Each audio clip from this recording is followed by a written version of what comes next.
Hello and welcome Cheating Tales Lab. We really appreciate you stopping by. Today's tale is full of twists and turns that you're sure to enjoy. So, sit back, relax, and let's get into it. John Warren stood before the city council, his heart racing with a mixture of excitement and nervousness. At 45, he was in his prime as an architect, and this moment felt like the culmination of years of hard work and dedication. The innovative design for a sustainable community center he was presenting wasn't just another project. It was his passion, his vision for bringing people together in a space that could truly make a difference. As he spoke, his enthusiasm was palpable. Each word carried the weight of countless hours of planning, designing, and refining. The council members leaned forward, clearly engaged by John's presentation. When he finished, a palpable silence filled the room before the mayor broke into a warm smile. "Mr. Warren, your vision is exactly what this city needs," she said, her voice carrying a note of genuine admiration. "We'll be in touch soon with our final decision." John nodded, trying to keep his expression professional despite the surge of triumph he felt inside. As he gathered his materials, he could hear the council members murmuring among themselves, their tones positive and excited. He allowed himself a small smile as he left the chamber. The crisp autumn air hit John's face as he stepped outside, grounding him after the intensity of the presentation. He took a deep breath, savoring the moment. This project could be the one to cement his legacy, to truly make a mark on the city he loved. As he walked to his car, his phone buzzed in his pocket. John pulled it out, expecting a congratulatory message from Ruby, his wife of 15 years. Instead, the text he saw made his heart sink slightly.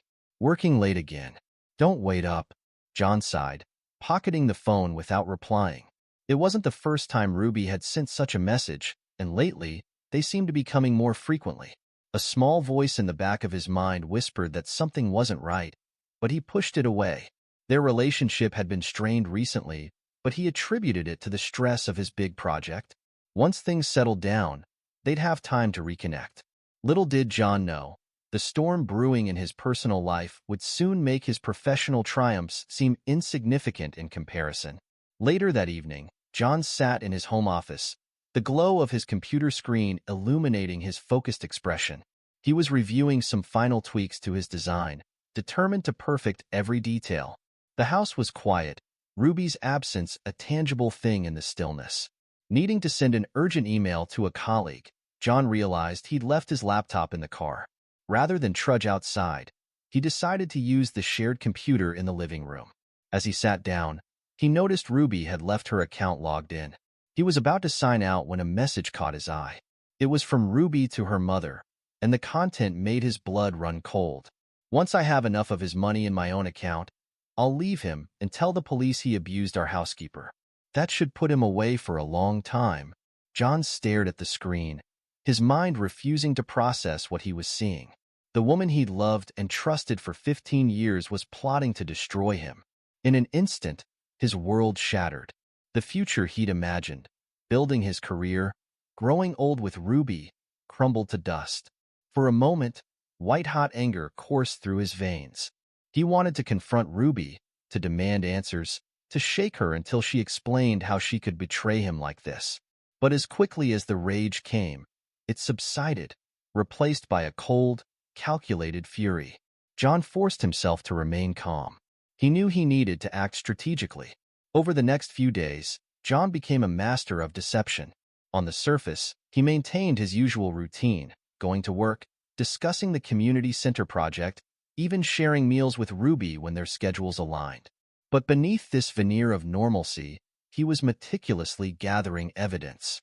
He discovered Ruby had been siphoning money from their joint accounts into a secret one under her maiden name. The amounts were small enough not to raise immediate suspicion, but over time, they had accumulated into a substantial sum. John's jaw clenched as he realized how long this betrayal must have been in the works. But the financial deception was just the beginning. As John dug deeper, he uncovered a trove of text messages between Ruby and her lover, James Vega. James was a smooth-talking real estate agent they'd met at a charity gala last year. John remembered how Ruby had gushed about James' charm and business acumen. Now, reading their intimate exchanges, he felt sick. Their messages revealed not just a passionate affair, but a carefully orchestrated plan to ruin John. They discussed how to manipulate their friends into believing John was abusive, how to stage evidence, and how to ensure Ruby would come out of the divorce with as much money as possible. With each new piece of evidence, John's resolve hardened. He'd built his career on creating spaces that brought people together, but now he was preparing for a battle that would tear his life apart. The irony wasn't lost on him. Knowing he needed more than just digital evidence, John hired a private investigator to follow Ruby and James. The PI returned with a file of damning photographs. Ruby and James in intimate embraces, entering hotels together, sharing secretive meetings in out-of-the-way cafes. Each image was like a knife to John's heart, but he forced himself to study them dispassionately. These would be crucial in the fight ahead.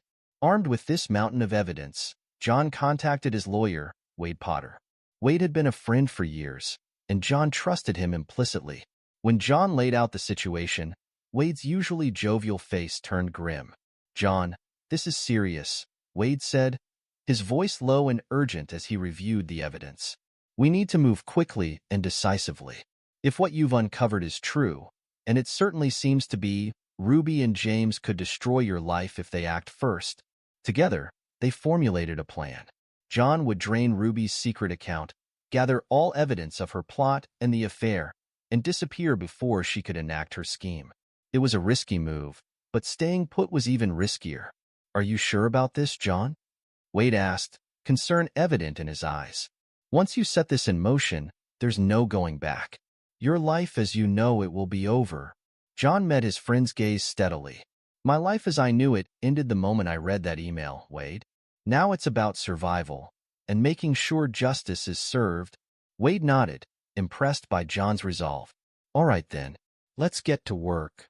The next few days were a blur of activity. John moved money, compiled evidence, and made discreet arrangements for his disappearance. All the while, he maintained a facade of normalcy around Ruby, even as every smile she gave him, every casual touch, made his skin crawl. Finally, everything was in place. John packed a small bag with essentials, his heart heavy but his determination unwavering. As he zipped up the bag, he heard Ruby's key in the lock. For a moment, panic gripped him. Had she somehow discovered his plan? But there was no time for doubt. John slipped out the back door, his pulse pounding in his ears. As he walked away from the house he'd called home for over a decade, he didn't look back. His old life was over, but he was determined to come out on top. In the growing darkness, John Warren disappeared into the night, leaving behind a life built on lies and stepping into an uncertain future. But for the first time since discovering Ruby's betrayal, he felt a glimmer of hope.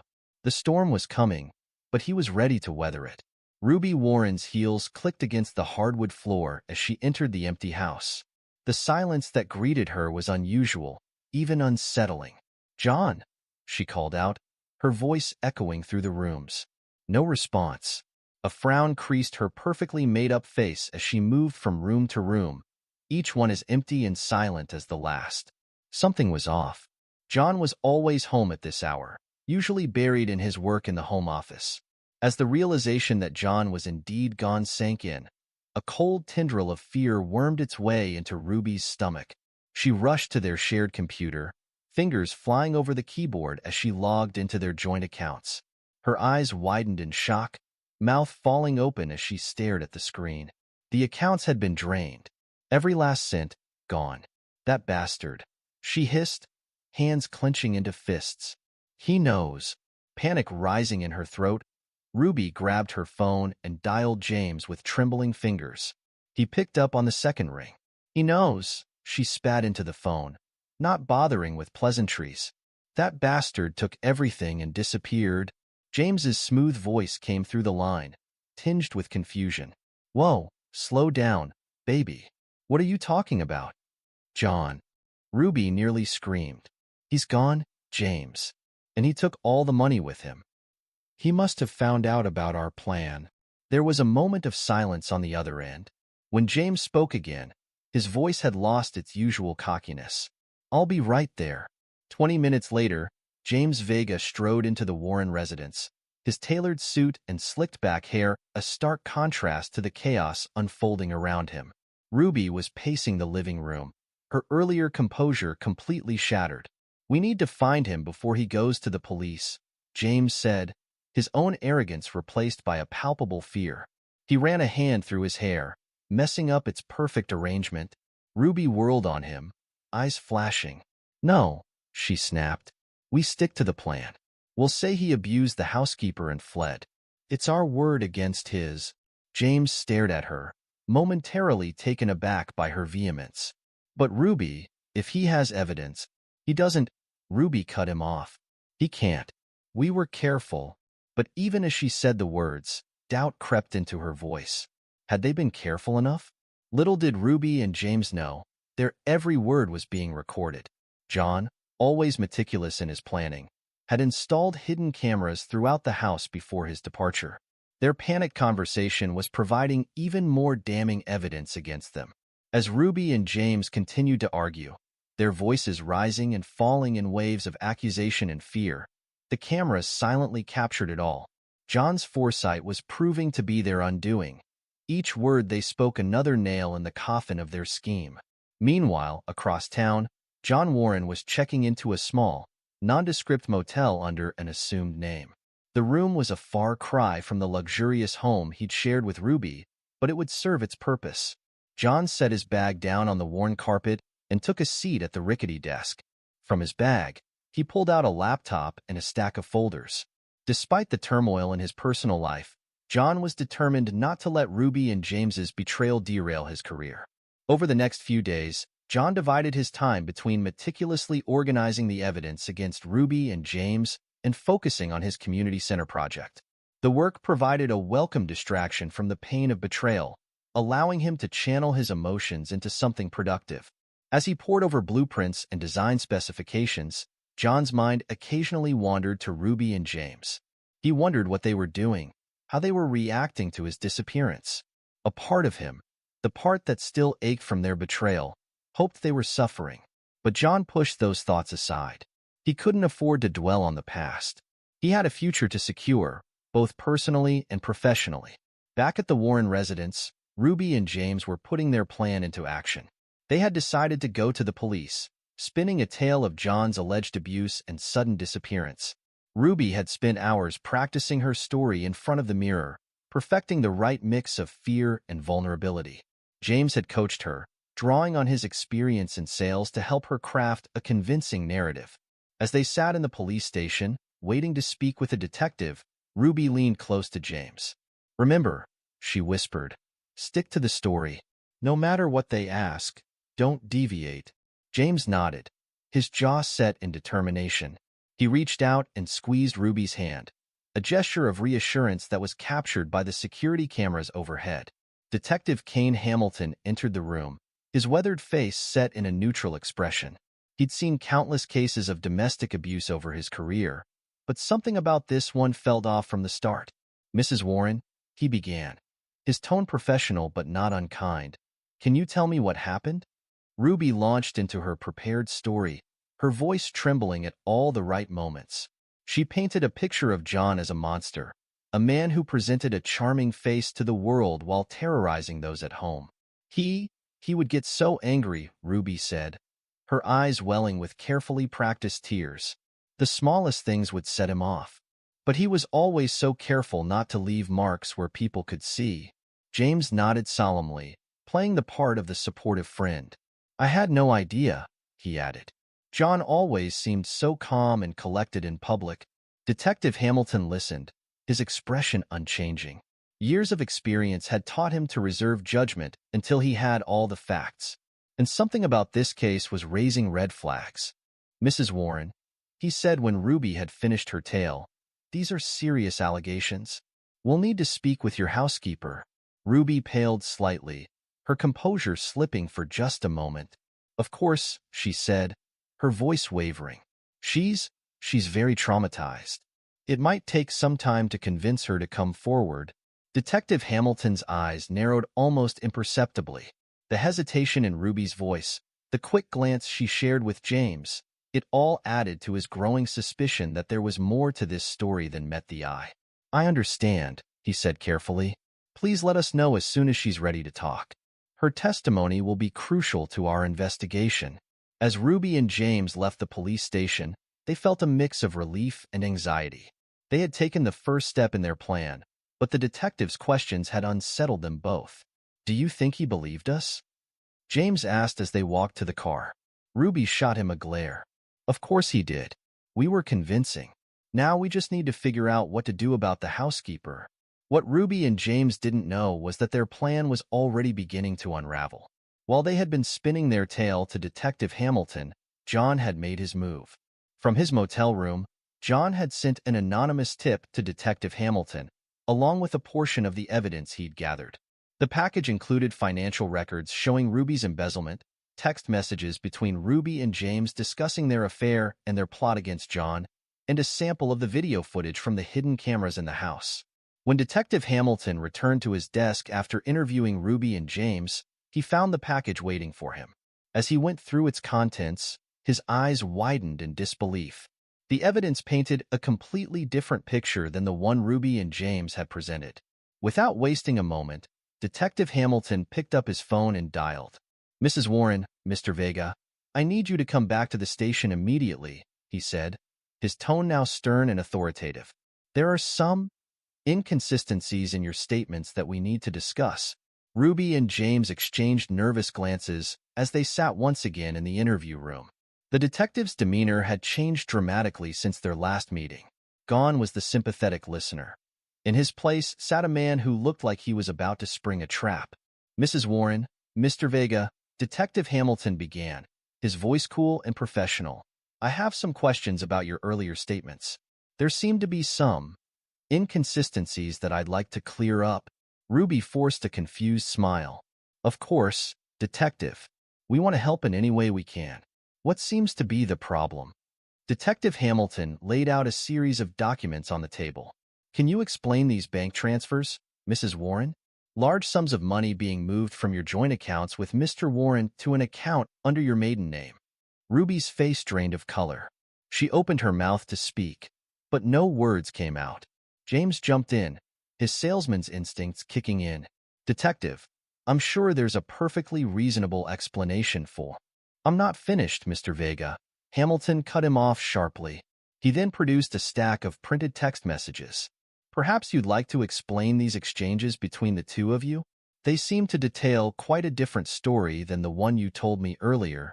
As Ruby and James sat in stunned silence, their carefully constructed plan crumbling around them, Detective Hamilton continued to lay out the evidence. With each new revelation, their demeanor shifted from confident to panicked. I think it's time you told me the truth, Hamilton said finally, leaning back in his chair. The real truth, this time. Ruby and James exchanged a look of desperation. They were cornered, and they both knew it. Their perfect plan, the one they had been so sure would succeed, had fallen apart in a matter of hours. As they began to stammer out explanations and excuses, Detective Hamilton allowed himself a small, grim smile. Justice, it seemed, had a way of revealing itself, no matter how clever the deception. John Warren stepped out of his rental car, his eyes scanning the familiar streets of the city he'd called home for so long. The past few weeks had been a whirlwind of emotions and calculated moves, but now it was time to face the storm he'd set in motion. He straightened his tie and walked purposefully towards the police station. The weight of the evidence he carried felt like both a burden and a shield. As he pushed open the heavy glass doors, John steeled himself for what was to come. Detective Kane Hamilton looked up from his desk as John approached. Recognition flickered in his eyes, followed by a mix of curiosity and relief. Mr. Warren, the detective said, rising to greet him. I'm glad you came in. We have a lot to discuss. John nodded, his face a mask of determination. Indeed we do, Detective. I believe I have some information that will shed light on recent events. Detective Hamilton ushered John into a private interview room. As they settled into their seats, John began to lay out the entire story. He spoke clearly and concisely, his emotions tightly controlled as he revealed the depth of Ruby and James' betrayal. He produced document after document, each piece of evidence more damning than the last. bank statements showing Ruby's embezzlement, text messages detailing the affair and their plot, photographs from the private investigator, and finally, the video recordings from the hidden cameras in their home. As John presented his case, Detective Hamilton listened intently. His expression shifted from skepticism to shock, and finally to a grudging respect for the man sitting before him. "Mr. Warren," Hamilton said when John had finished, "I've been a detective for over 20 years, and I've never seen a case quite like this. The level of deception you've uncovered. It's staggering." John's jaw tightened. "They thought they could destroy me, Detective. They underestimated how far I'd go to protect myself." Hamilton nodded, understanding the steel behind John's words. "I'm sorry you had to go through this," he said finally, his tone genuinely sympathetic. "Rest assured, we'll be pursuing charges against your wife and Mr. Vega. Conspiracy, fraud, attempting to pervert the course of justice. They're looking at serious time." John felt a weight lift from his shoulders. Justice was in motion. The fear and anger that had driven him for weeks began to ebb, replaced by a sense of vindication. As he left the station, John took a deep breath of the crisp autumn air. For the first time since discovering Ruby's betrayal, he felt like he could breathe freely. The road ahead would be challenging, but he was ready to face it head-on. The next morning, John found himself once again standing before the city council. This time, however, the stakes felt different. His community center project, once just a professional aspiration, had become a lifeline, a beacon of hope amidst the chaos of his personal life. As he began his presentation, John pushed aside thoughts of Ruby, James, and the ongoing investigation. He focused entirely on his vision for the community center, pouring all of his passion and expertise into every word. The council members listened attentively, their expressions a mix of interest and something else. Was it admiration? John realized that news of his personal ordeal must have reached them, adding an extra layer of context to his presentation. As he concluded, a hush fell over the room. John held his breath, waiting for the council's response. To his surprise, the mayor stood up, a warm smile on her face. "Mr. Warren," she began, her voice filled with genuine respect, "in light of recent events that have come to our attention, we want to commend your strength and integrity. Your dedication to this project, despite the personal challenges you've faced, is truly admirable." John felt a lump form in his throat, but he maintained his composure, meeting the mayor's gaze steadily. "Your vision for this community center is exactly what our city needs," the mayor continued. "It's not just about the building itself, but about the spirit behind it, the desire to bring people together, to create something positive in the face of adversity. Mr. Warren, I'm pleased to inform you that your project is approved." The room erupted in applause. John stood there, momentarily stunned by the turn of events. As the reality of the moment sank in, a sense of triumph washed over him. His professional dream was becoming a reality, even as his personal life had crumbled. In that moment, John realized that his dedication and resilience had seen him through both challenges. As the council members came forward to congratulate him, John allowed himself a small smile. He had weathered the storm and come out stronger on the other side. Weeks passed, and John threw himself into the early stages of the community center project. The work provided a welcome distraction from the ongoing legal proceedings against Ruby and James. He immersed himself in blueprints and contractor meetings, finding solace in the tangible progress of his vision taking shape. But the day of reckoning couldn't be postponed forever. On a crisp morning in late autumn, John found himself standing in a crowded courtroom, watching as Ruby and James were led in, their hands cuffed behind their backs. The trial had been swift and decisive. The mountain of evidence John had gathered left little room for doubt. As the judge prepared to deliver the verdict, John studied the faces of the two people who had once meant everything to him. Ruby looked pale and drawn, her usually immaculate appearance now haggard. James, stripped of his arrogance, seemed small and defeated.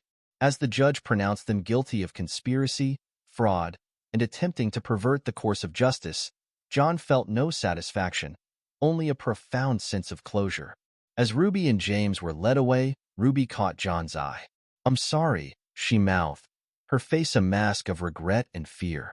John simply turned away. He had no words for her, no forgiveness to offer.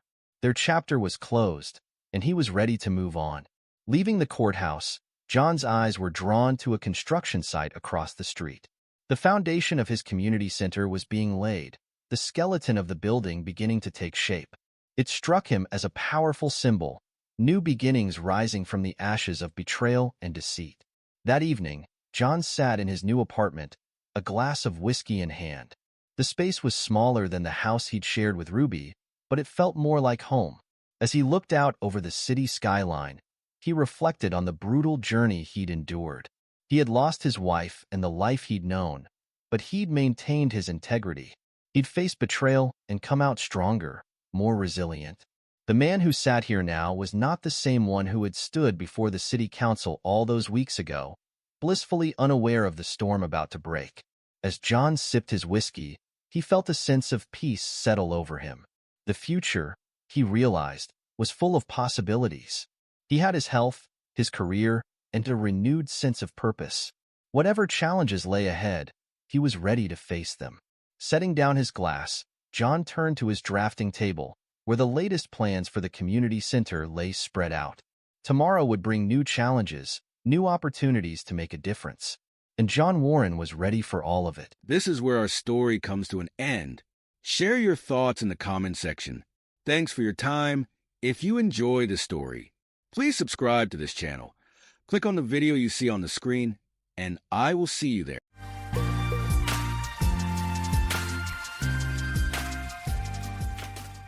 My name is Ron, and I've been happily married to Lily for 15 years. Our family is a huge source of happiness for me, and I can really feel how much my wife loves me.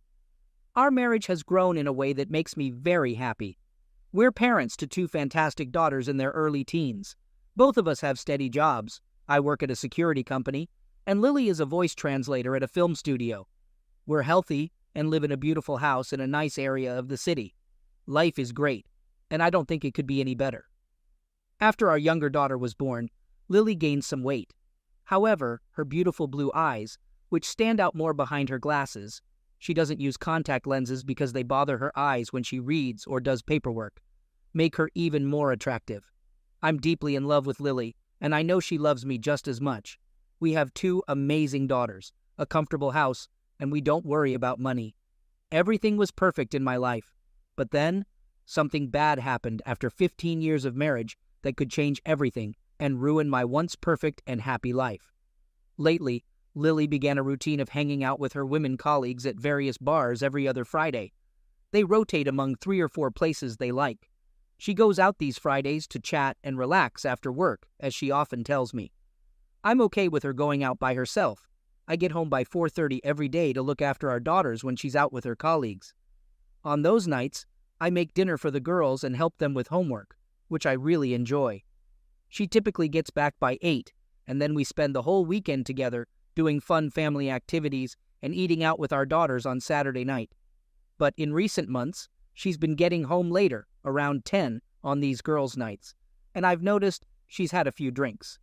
I didn't bring it up because she's still the same affectionate wife she's always been. Every time she returns from those nights out, she has this special smile that makes me want to hug her. I understand that her time with friends is her way to unwind and forget about a tough work week. I convinced myself it was just harmless fun with her colleagues, even if she started coming home later than before. Then, a few weeks ago on a Monday morning, I received an email from someone who signed it as a friend. I almost deleted the message without reading it, but I decided to give it a second thought. The email said they were at the Black Crow last Friday and saw Lily enjoying herself with a group, especially dancing with a man from her group. They attached a picture taken with their cell phone, asking me to examine it closely. This email had already planted doubts in my mind, and I feared what I might find out. Despite knowing Lily danced during these outings, the email mentioned male coworkers, something she never told me.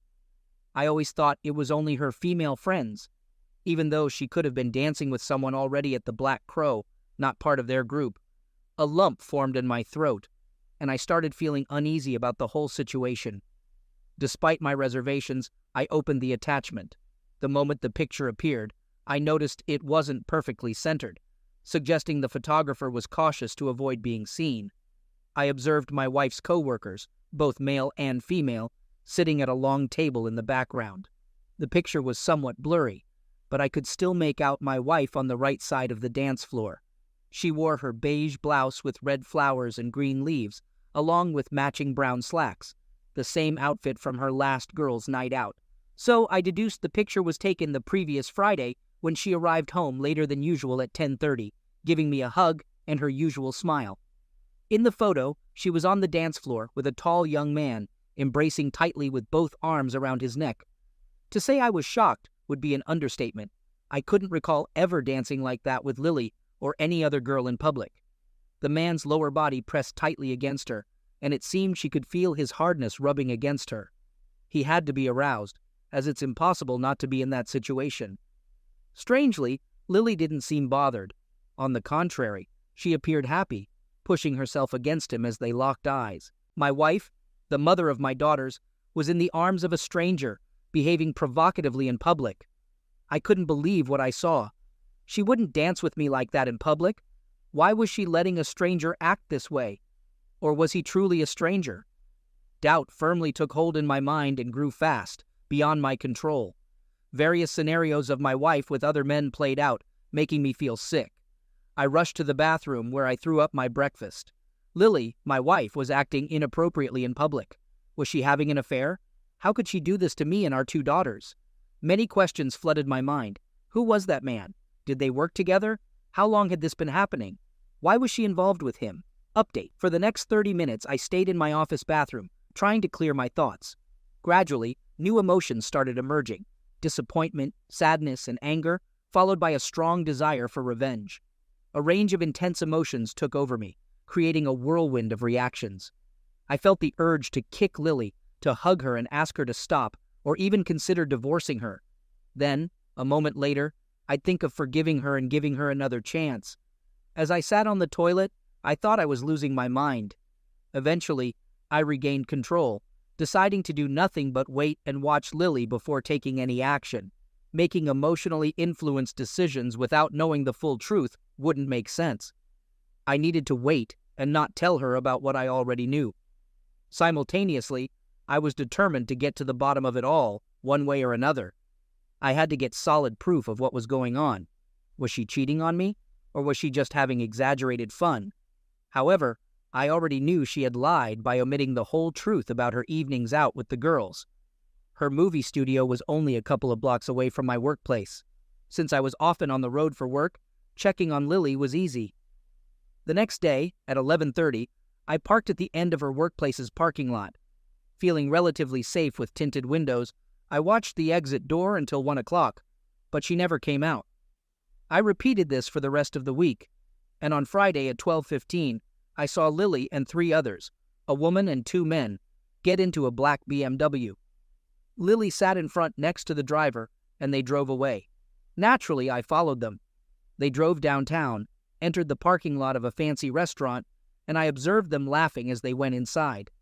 Parked in front of the restaurant, I stayed in my car until they came out at 2. Lily walked next to the tall, light-haired man, the driver, the same man she had been dancing with in the photo I already had. She seemed very cheerful and excited, touching his arms as they talked. This, more than anything else, angered me. They drove back to her workplace and all went inside. So far, Lily hadn't done anything wrong except for not mentioning to me that she sometimes went out to eat with both male and female coworkers. More importantly, the 4 of them at lunch acted as if they were 2 couples, not friends or coworkers, and that bothered me the most. That Friday, Lily didn't go out with the girls after work and got home at 5:15, cheerful and smiling as usual. It took a lot of willpower to control myself and not bombard her with questions. However, I asked her once while quietly sitting in front of the television after supper if she had a good day at work, and then I inquired about her lunch. For a few seconds, I noticed she didn't know exactly what to say, but soon enough, she told me she ate the tuna sandwich she had prepared before leaving for work in the morning. Calling her a liar and maybe a cheater, I told myself Lily was looking at me with those big blue eyes that I loved so much as she told that blatant lie. Although my anger was building, I still felt an urge to reach out and hug her. Of course, being in love with someone does that. I knew I had to control myself or risk doing something I might regret afterward. Instead of asking her more questions, I decided to change the subject and talk about my day at work, trying to act as I usually did every weekend. Lily probably didn't realize we were facing a significant issue. Later that night, we were closeness twice, and she behaved like the affectionate wife she always had been on Saturday. We took our daughters to the zoo, had a great family time, and for a brief moment, I forgot about the events of the past week. I didn't bother checking on her at noon for the rest of the week because I intended to follow her on Friday evening after work. On that Friday, when my two daughters arrived home at 4:15, I was already there waiting for them. After ordering pizza, I explained that I had to go to the office and would be home later in the evening. They were old enough to take care of themselves, and it didn't bother me to leave them alone in the house as long as they locked the door. I knew they would be in their room by the time I returned.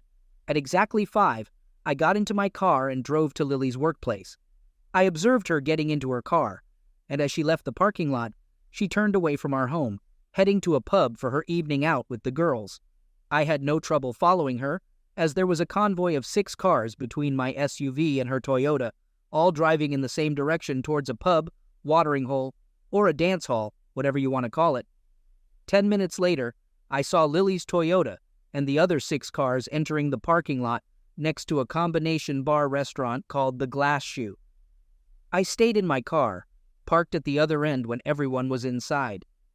I got out, walked around the place to learn more about where she was going.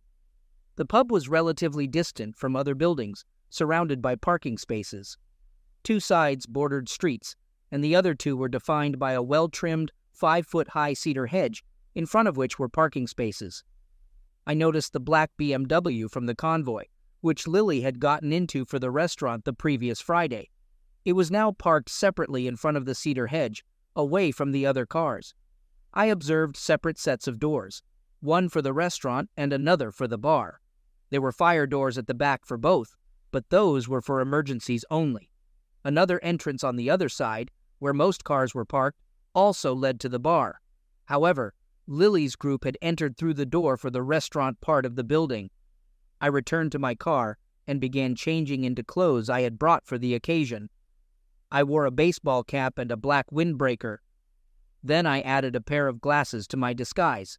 Then, to change my facial features somewhat, I inserted a protective denture into my mouth, similar to those worn by boxers. I knew I would have a hard time talking and drinking with this, but I didn't care, since it was not my intention to get into a discussion or get drunk. Looking in the rearview mirror, I knew that no one would recognize me. I waited another hour in my car before entering the bar. The group, including my wife, was seated together near the dance floor, drinking and having fun. Seeing Lily sitting close to the same guy she had gone to eat with the previous Friday saddened and disappointed me. I suspected that something might be going on between them. I picked a table at the back, far from them, to quietly observe. The section where I sat was dimmer. There were a couple of lonely souls, like me, drowning their sorrows. I knew no one would pay attention to me there. Soon the music started, and people moved to the dance floor. I noticed Lily dancing with the guy who sat next to her. The other 3 guys at their table had weird smiles, watching them dance. It was clear Lily and that guy were a couple, catching everyone's attention. After a couple of hours, only Lily, another girl, and 2 men remained. The rest had left. Both couples were on the dance floor, and my wife had her arms around the guy. It was evident they were lovers. He had his hands on Lily's waist, and they barely moved on the dance floor, just standing and rubbing against each other. Then I saw him kiss her and say something in her ear. I watched her nod, and they left the building holding hands. I followed them. It was already quite dark outside. I saw them walk hand in hand to his car, parked in the last row of the parking lot, near the cedar hedge. He knew they wouldn't be bothered there with no other cars nearby and the hedge at the back. What were they planning? How far would Lily let it go? I needed to find out. Carefully, I walked to the other end of the parking lot, and then toward the cedar hedge. Staying close to the 5-foot-high hedge, I walked toward their car, hiding behind parked cars. Soon, I stood by the back of his BMW.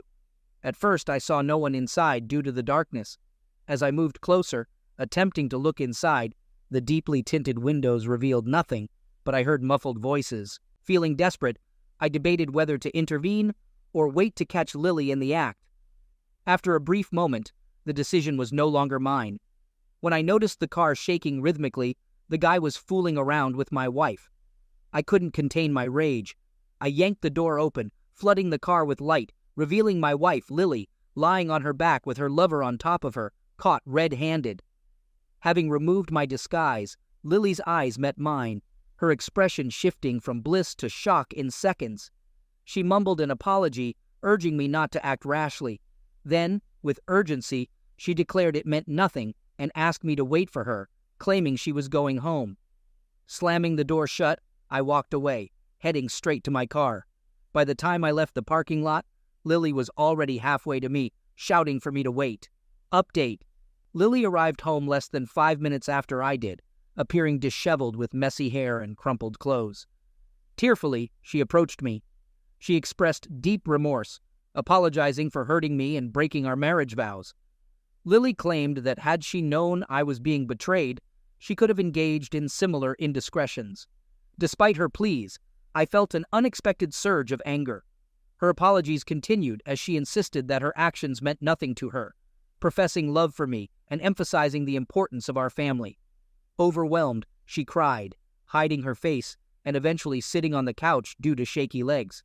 Dismissing her apologies, I asserted that what she did to our marriage was unforgivable and demanded to know the identity of the other person and the duration of their affair. I felt a sense of relief as she moved to the couch, removing her from my immediate presence. The urge to physically react to her betrayal lingered. She revealed the man's identity, someone from her workplace, and pleaded for understanding, claiming the affair should never have occurred. Lily justified her actions by pointing to supposed deception during girls' nights over the past 2 years, but insisted it didn't diminish her love for me. Expressing my inability to live with the public nature of her affair, I highlighted the impact on our reputation among coworkers and at social events. Lily begged for forgiveness, vowing that the betrayal would not recur, and emphasizing the importance of salvaging our marriage and family. While she continued to speak, I stood up, turning away from her. I decided to leave to give myself time to think. I confronted her about destroying our marriage through her initial infidelity. A sudden cry and loud moan caught my attention, prompting me to look back at Lily on the floor, crying in desperation. Despite the overwhelming urge to comfort her, the anger and sense of betrayal made it clear I couldn't trust myself to stay near her. I silently left the house, spending the night in a hotel room without sleep. The next morning, I called my secretary and informed her I wouldn't be going to work for the day. I stayed in my room until noon.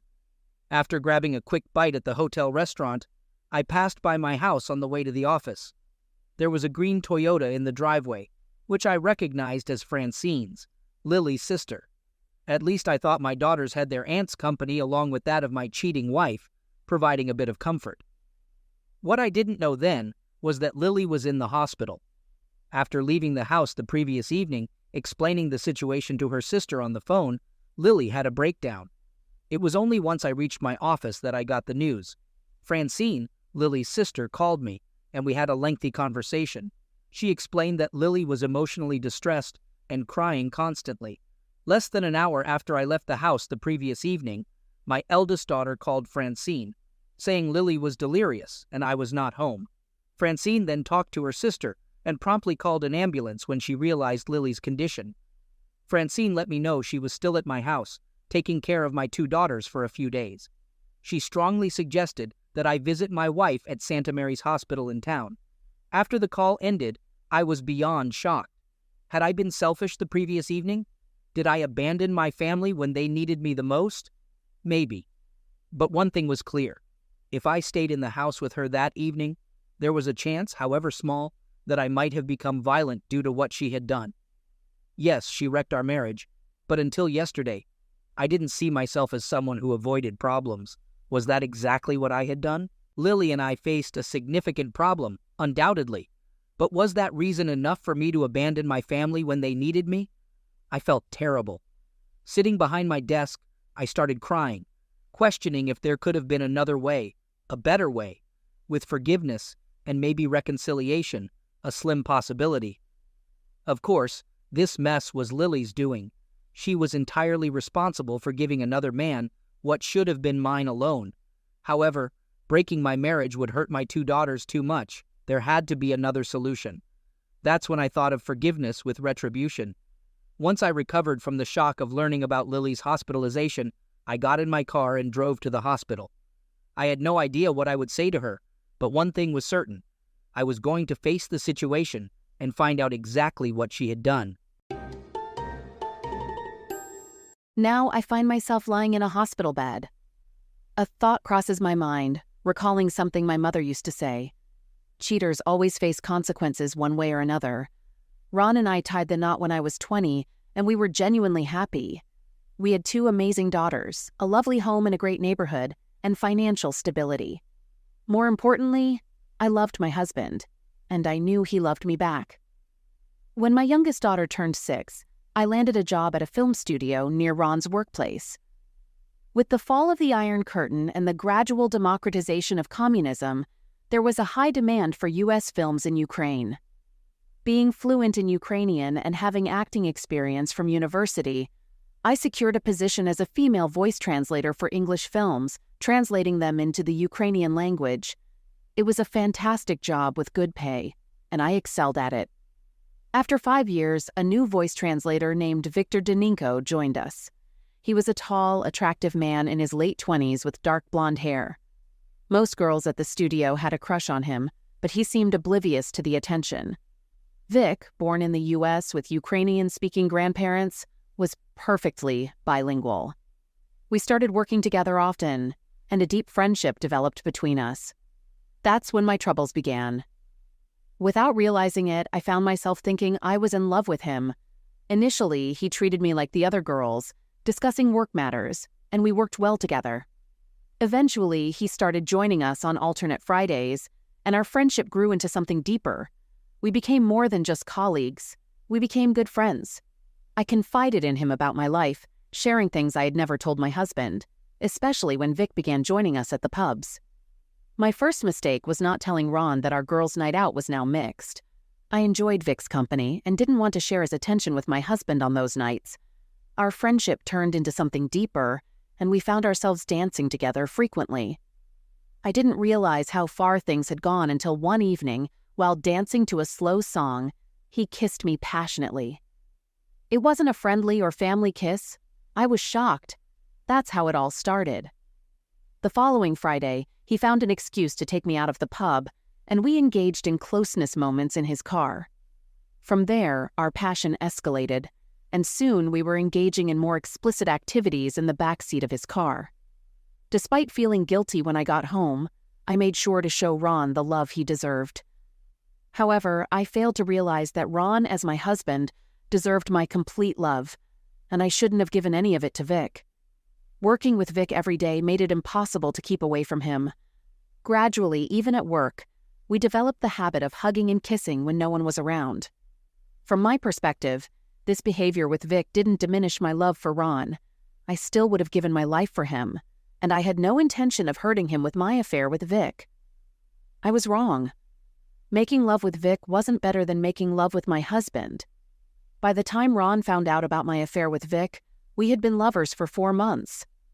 While I didn't love Vic like I loved my husband, the physical aspect was fantastic. The freedom I felt with Vic, not having to restrain myself, made all the difference. When making love with my husband, I had to hold back to avoid him thinking less of me.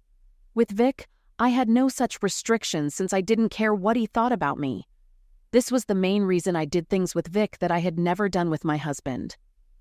I think Vic and I were really thoughtless and careless in how we behaved in front of our colleagues.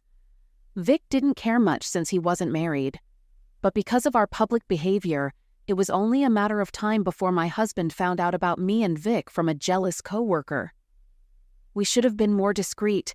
Even if Ron never found out about my affair, I now understand it would still have been terribly wrong. The evening Ron caught us was the worst moment of my life. He yelled at me to go to hell and take my lover with me. Just before he turned to leave the car, I knew my marriage was in deep trouble. I even stepped on Vic in my rush to leave his car and catch up with my husband, but I was too late. By the time I was halfway to his car, he was speeding away, leaving me standing there in the middle of the parking lot. Until then, I considered my love for Ron like a fire, burning only for him, and I knew he felt the same about me. Then one day, when Vic entered my life and kissed me for the first time, it was like a spark from that fire ignited another fire, burning for Vic. These emotions for Vic didn't take anything away from the love I felt for my husband. I convinced myself it was like when my youngest daughter was born. Loving her with all my heart didn't reduce the love I still had for my eldest daughter. It's incredible the things we tell ourselves to justify our basest urges. Children don't expect a parent to love only them, and we never vow to our children to forsake all others. Yes, the love of a parent for a child is far different from the love one should have for their spouse. But I made sure those thoughts never reached my consciousness while I played games with Vic. I know my husband doesn't see it the same way I did then, and I don't blame him.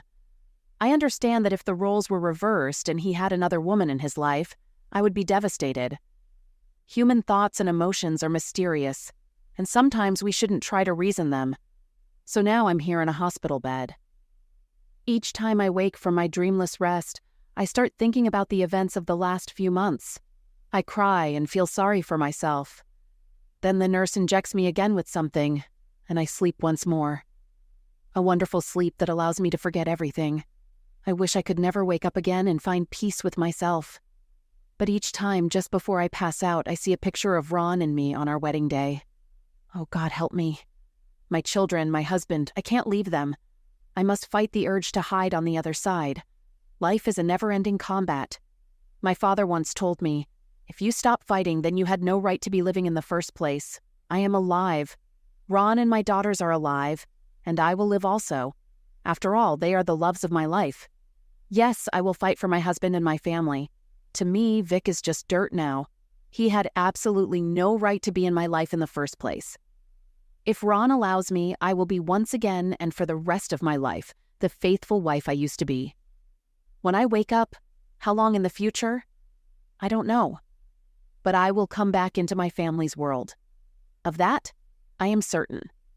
When I do, the first thing I hope to see is my husband standing there in front of me so that I can start the difficult task of making it up to him. I don't know how many days I have to stay here in the hospital bed, but I beg everyone to pray for Ron and our daughters.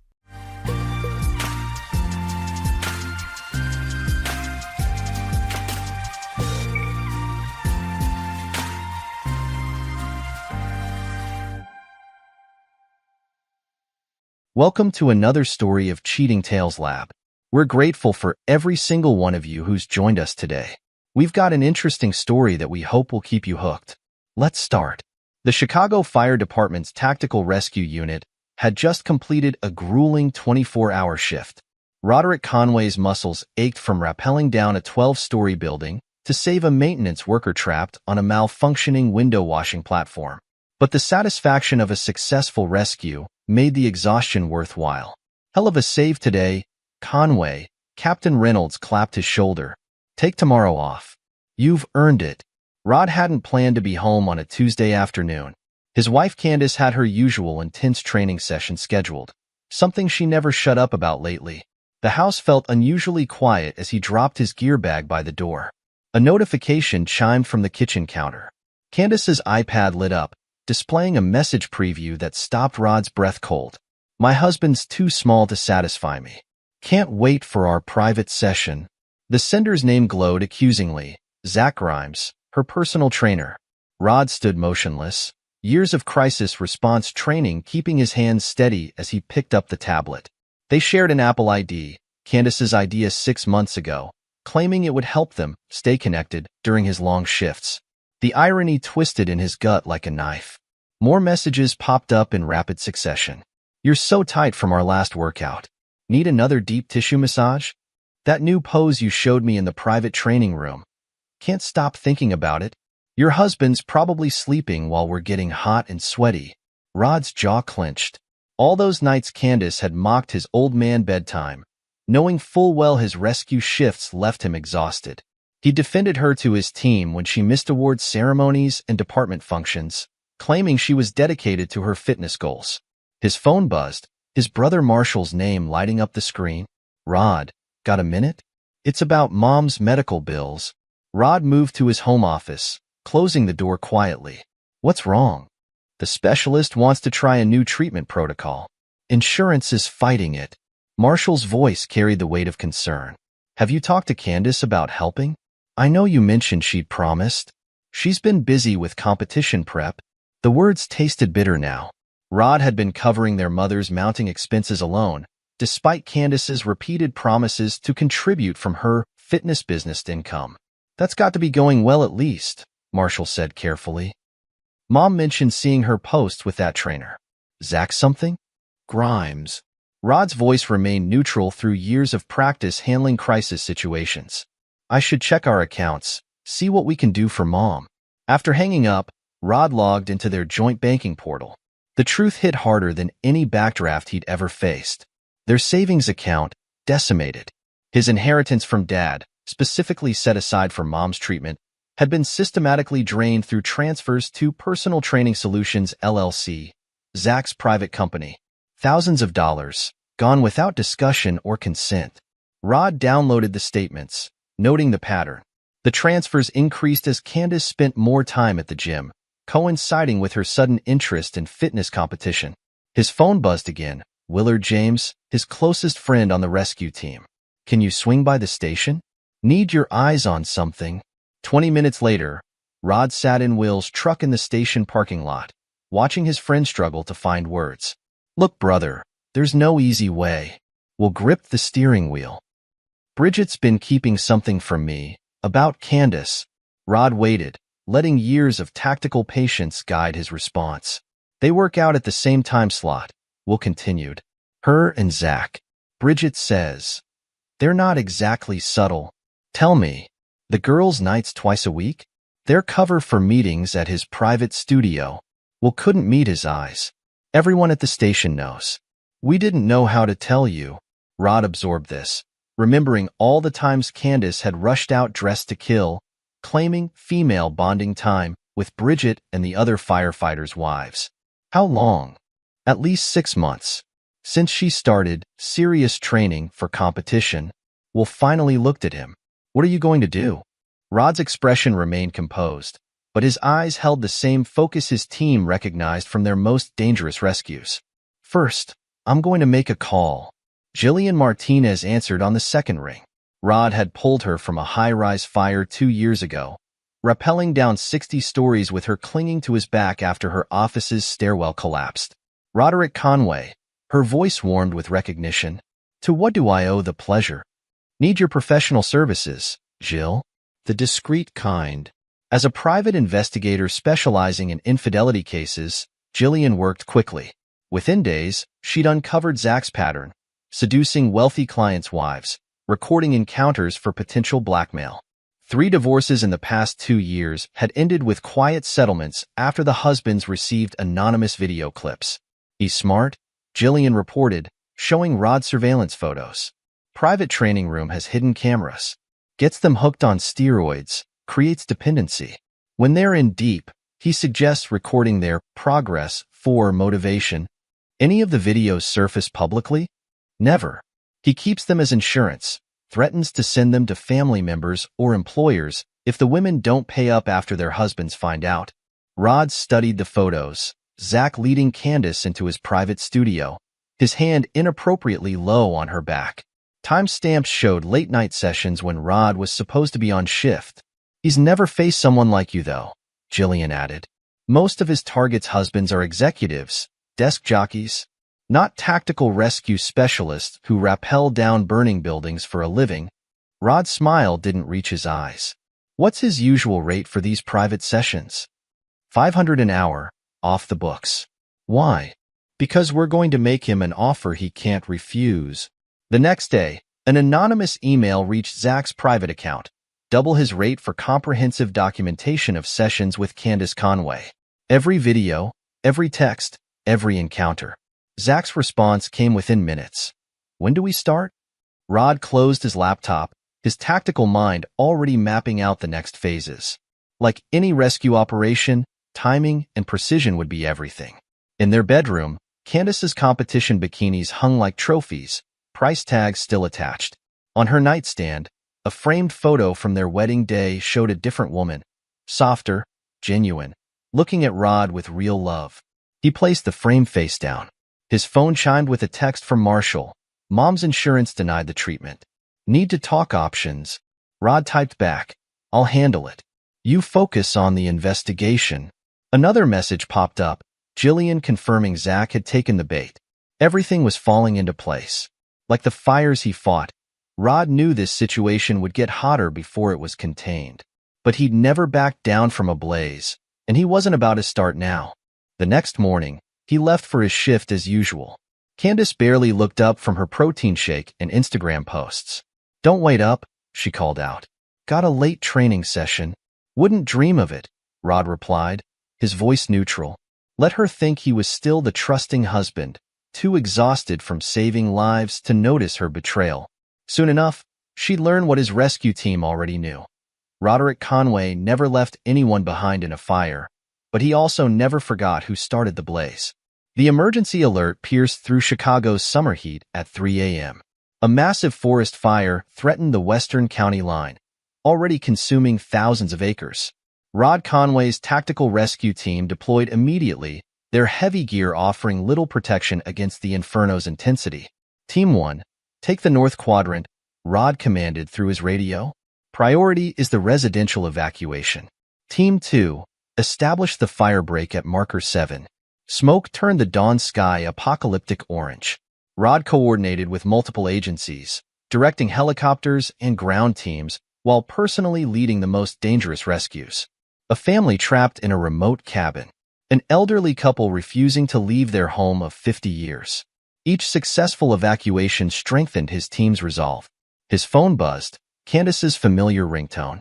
Rod ignored it, focusing on the crisis map spread across his mobile command center. Sir, a young firefighter approached. Your wife keeps calling the station. Says it's urgent. Rod checked his messages. Where are you? My post-routine assessment is today. You promised to film my progress. This fire better be worth missing my competition prep. The last message made his jaw clench. He typed back, evacuating families. Try to contain your disappointment. Hours later, covered in soot and sweat, Rod received another call, this one from his mother's doctor. Mr. Conway, we need to discuss treatment options. The standard protocol isn't working, but there's an experimental program showing promising results. What's the cost? Insurance won't cover it. We're looking at roughly $60,000. Rod thought of the inheritance money Candace had drained for her training. I'll figure it out, Doc. Just save the spot. When he finally returned home 30 hours later, Candace was preening in front of their bedroom mirror, admiring her competition spray tan. You missed everything, she snapped. Zach says my poses lack confidence because my husband can't bother supporting me. Supporting you?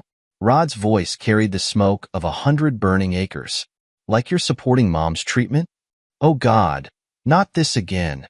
Candace rolled her eyes. Your mother's illness is just an excuse to hold me back. You're jealous because I'm finally doing something for myself. Doing someone, you mean? Her face flickered with momentary panic before settling into practiced indignation. What's that supposed to mean? Nothing. Rod headed for the shower. Enjoy your night at the gym. She didn't come home that night. Rod sat in his home office, laptop open to an email from Zach. The subject line read, Training Documentation, Session 1. The video played in stark high definition. Candace and Zach in the private training room, her wedding ring glinting under fluorescent lights as she wrapped herself around her trainer. Their conversation burned worse than any fire. Your husband's probably out playing hero again. Zach's voice dripped contempt. Please, Candace laughed. He can barely satisfy me in bed. You're twice the man he is. Rod closed the laptop, his tactical mind already processing this new intelligence. The next morning brought fresh ammunition. You won't believe this, Candace announced over breakfast, practically vibrating with excitement. I qualified for my first competition. We're having my birthday party here next weekend. A little victory celebration. Your birthday's not for 3 weeks. So, the timing's perfect. I've invited everyone from the gym. She scrolled through her phone. Bridget's handling the guest list. You don't mind funding it, right? Since you missed all my prep sessions. Rod studied his wife's enhanced features, noting the subtle signs of steroid use Jillian had warned him about. Whatever makes you happy, honey. The week that followed tested every ounce of Rod's tactical patience. His team received a commendation for their handling of the forest fire. A ceremony Candace skipped, claiming she needed to finalize party details. That night, another email from Zach arrived. More footage, more explicit than the last. But it was the attached text messages that sealed their fate. Candace, after I win the competition, I'm leaving him. Zach, about time, baby. What about the house?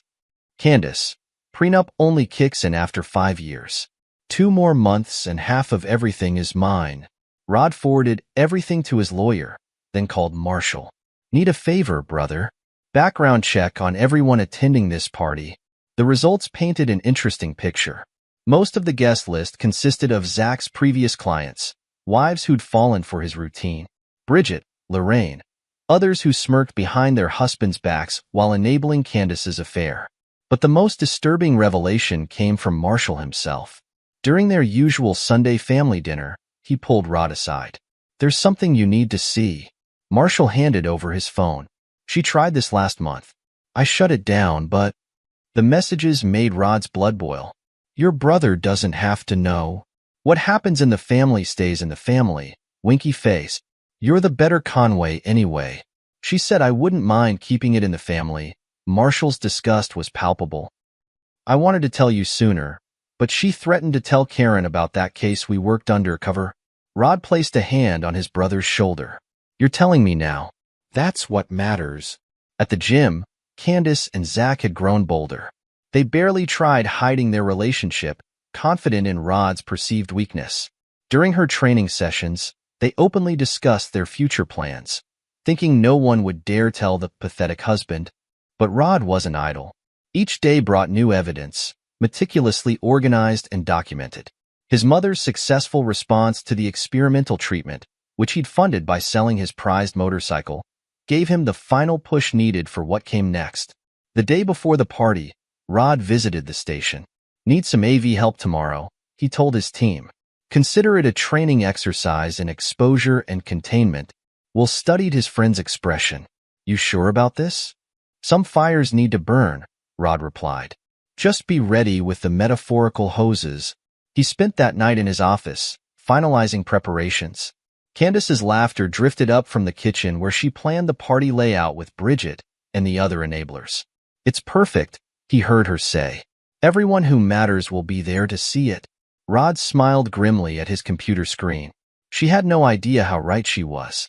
The day of Candace's birthday party dawned bright and hot, matching the anticipation burning in Rod Conway's chest. He watched from their bedroom window as the catering van arrived, followed by Zach's polished Mercedes pulling into their driveway far too comfortably. Rod. Candace's voice carried up the stairs. The projection system guys are here. Make yourself useful and show them where to set up. He smiled, knowing she'd interpret it as submission rather than satisfaction. The technical team, actually specialists from his tactical unit, began installing the birthday gift with practiced efficiency. Latest model, Rod explained as Candace breezed through.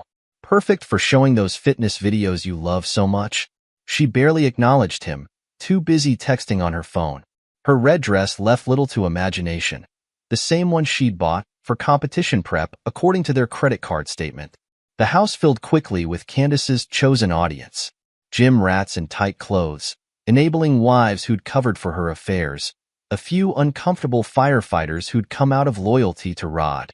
Marshall arrived with 2 uniformed officers he introduced as friends from the precinct. Everything ready? Marshall muttered, accepting a drink. Rod nodded slightly. Jillian's outside with the full documentation. Officers have everything they need? Just waiting for your signal. Zach worked the room like he owned it, his trainer's physique on display in a shirt 2 sizes too small. He kept a calculated distance from Candace, but their glances told the story to anyone paying attention. Such a power couple, Bridget gushed to the other wives. The way he pushes her to be her best. Unlike some husbands, Lorraine added with a pointed look at Rod. He busied himself being the perfect host, taking coats, refreshing drinks, adjusting the projection system with apparent incompetence that made Candace roll her eyes. "At least try not to embarrass me," she hissed, adjusting her dress. "These people respect success." "Oh, I know exactly what they respect," Rod replied mildly. "Time for your big announcement?" Candace grabbed a champagne glass, tapping it for attention. The room quieted as she took center stage, Zach hovering nearby with a proprietary smile. "Thank you all for celebrating with me today," she beamed. "As you know, I recently qualified for my first fitness competition." Appreciative murmurs from the crowd. "I couldn't have done it without my amazing trainer, Zach. He showed me what I was capable of." The double meaning hung thick in the air. A few wives giggled. "And yes," she added with false graciousness, "even Rod finally made himself useful by funding my training. I guess even firefighters can support real achievement sometimes." Rod moved to the laptop connected to the projection system. "Speaking of support," he said clearly, "I have a special tribute to my wife's dedication." The lights dimmed. The giant screen lit up with crisp high-definition footage from the gym's private training room. Candace smiled, expecting to see her posed routines. Her smile froze as the first intimate scene played. Then another. And another. "What are you doing?" she whispered, color draining from her face. The footage continued. Candace and Zach planning their future, mocking Rod, discussing how they'd spend his money after the divorce. Then came Zach's recorded confession. "Sorry, babe, someone paid double to record everything. Business is business." The room had gone deathly silent. Candace stood rigid, the cake knife gripped white-knuckled in her hand. Zach made a break for the door but found Marshall and his friends blocking the way. "The only thing small here is your future net worth," Rod announced, nodding to his lawyer who stepped forward with divorce papers. "Happy birthday, honey." "You can't prove anything," Candace sputtered. "I'll say you harassed me, tracked me illegally." "Actually," Jillian spoke up from the doorway, "everything was obtained legally through licensed investigation. I have sworn statements from gym employees, credit card records, bank transfers." She patted a thick folder. "Plus evidence of Mr. Grimes' other extortion attempts." Zach's arrogance crumbled. "Look, Conway, we can work something out." "Officers," Marshall cut in, "I believe you have some questions about certain controlled substances found in Mr. Grimes' private training room." The next hours passed in a blur of police statements and shocked departures. The enabling wives slunk away, their own husbands' expressions promising future conversations. Bridget couldn't meet Will's eyes as he escorted her out. 6 months later, Rod sat in his dress uniform at the Chicago Fire Department's awards ceremony. His promotion to Chief of Tactical Rescue had made headlines, partly due to his handling of the forest fire crisis, partly due to the scandal's public aftermath. His mother beamed from the front row, fully recovered thanks to the experimental treatment. Next to her sat Sophia Chun, the burn unit surgeon who'd worked with his team during the fire. Their relationship had grown slowly, naturally, built on mutual respect rather than superficial attraction. Candace's attempts at retaliation had backfired spectacularly. Her claims of harassment crumbled when Jillian presented the complete investigation. Zach, facing multiple lawsuits from other clients' husbands, had turned on her completely, providing evidence of steroid use that got her banned from competitions. The last Rod heard, she was working at a small-town gym 3 states away, her dreams of fitness fame shattered. Zach had it even worse. He'd lost his training certification and now cleaned pools for a living. His client list reduced to actual swimming pools rather than wealthy wives. The annual fundraiser for firefighters' families brought everything full circle. Rod watched Bridget and other former enablers make awkward excuses to leave early, unable to face the consequences of their choices. His mother squeezed his hand, wisdom earned through hardship evident in her eyes. "Some fires need to burn, son. They clear the way for new growth." Rod looked at Sophia, who'd stood by him through the ugliest parts of the divorce, understanding his need for justice rather than simple revenge. She'd seen past the scandal to the man beneath, just as he'd seen past her professional exterior to the warmth within. Sometimes he agreed, raising his glass to their future. The smallest spark lights the biggest fire. The truth of it echoed through the gathering. Everyone who had enabled, denied, or participated in Candace's betrayal had reaped the consequences. But Rod had emerged stronger, his life rebuilt on a foundation of honesty rather than lies. In the end, that made all the difference. Epilogue 1 year later. The small-town gym in Cedar Rapids, Iowa bore little resemblance to the sleek Chicago fitness center where Candace Conway had once reigned as queen. Now simply Candace Peters again. She wiped down the basic equipment for minimum wage, her designer workout gear replaced by generic cotton uniforms. Ms. Peters, her 20-something manager, called out. The bathrooms need cleaning. She gripped the cleaning spray bottle, knuckles white. A year ago, she'd been preparing for her fitness competition debut. Now, she couldn't even get a job as a personal trainer, her certification permanently revoked after the steroid scandal. The drug test results Zach had provided showed years of sustained use, destroying any chance of appeal. Her phone, no longer the latest iPhone but a basic prepaid model, showed another rejected job application. No respectable gym would touch her. The scandal had gone viral in fitness circles, her name becoming synonymous with cautionary tales about trainer-client relationships. The 300-square-foot studio apartment she now called home was a far cry from the luxury house she'd shared with Rod. The divorce settlement had been brutal, their prenup voided by evidence of her infidelity and financial misconduct. She'd lost everything, including her carefully cultivated social media following of aspiring fitness models. Across town at the municipal pool, Zach Grimes scrubbed algae from concrete walls. The former personal trainer's muscled physique had softened, his designer stubble now just unkempt. Pool cleaning paid barely enough to cover child support for the kid he'd never known about, until one of his former clients' paternity tests hit the tabloids. "Hey, steroid man," teenagers sometimes shouted from the fence. "Want to sell us some juice?" The multiple lawsuits from other betrayed husbands had stripped him of everything. His training certification, revoked. His client list, exposed. His carefully constructed image as a professional athlete-turned-trainer, shattered by evidence of his own steroid use and dealing. His phone lit up with another threatening message from a former client's husband. They kept finding him, no matter how many times he changed his number. The videos he'd recorded for blackmail had become his own undoing. Every client, a potential lawsuit waiting to happen. Back in Chicago, Rod Conway's Tactical Rescue Unit had expanded its jurisdiction. As chief, he'd implemented new training protocols that were being adopted by departments across the country. The promotion had come with a corner office overlooking the city he protected, but he still spent most of his time in the field with his team. "Chief," his secretary announced, "Dr. Chan is here for lunch." Sophia Chin entered, her surgeon's confidence matching his own calm authority. Their relationship had grown naturally after meeting during the forest fire crisis, built on mutual respect and understanding. She'd supported him through the divorce without trying to rush his healing, earning the approval of both his team and his mother. "Ready for the fundraiser tonight?" she asked, settling into the visitor's chair. "Almost. Just waiting on final numbers from Rhonda." Rhonda Martinez, his former station administrator, had been promoted to department communications director. Her efficiency in handling media during the scandal had revealed talents wasted on basic paperwork. Marshall called. Sophia mentioned. "Says Candace tried contacting your mother again." Rod's expression hardened slightly. His mother, fully recovered thanks to the experimental treatment, had received several desperate messages from his ex-wife seeking reconciliation. Each one returned unopened. "Mom's too busy enjoying her cruise," he replied. The treatment worked better than anyone expected. Across town, Willard James led a training session for new recruits.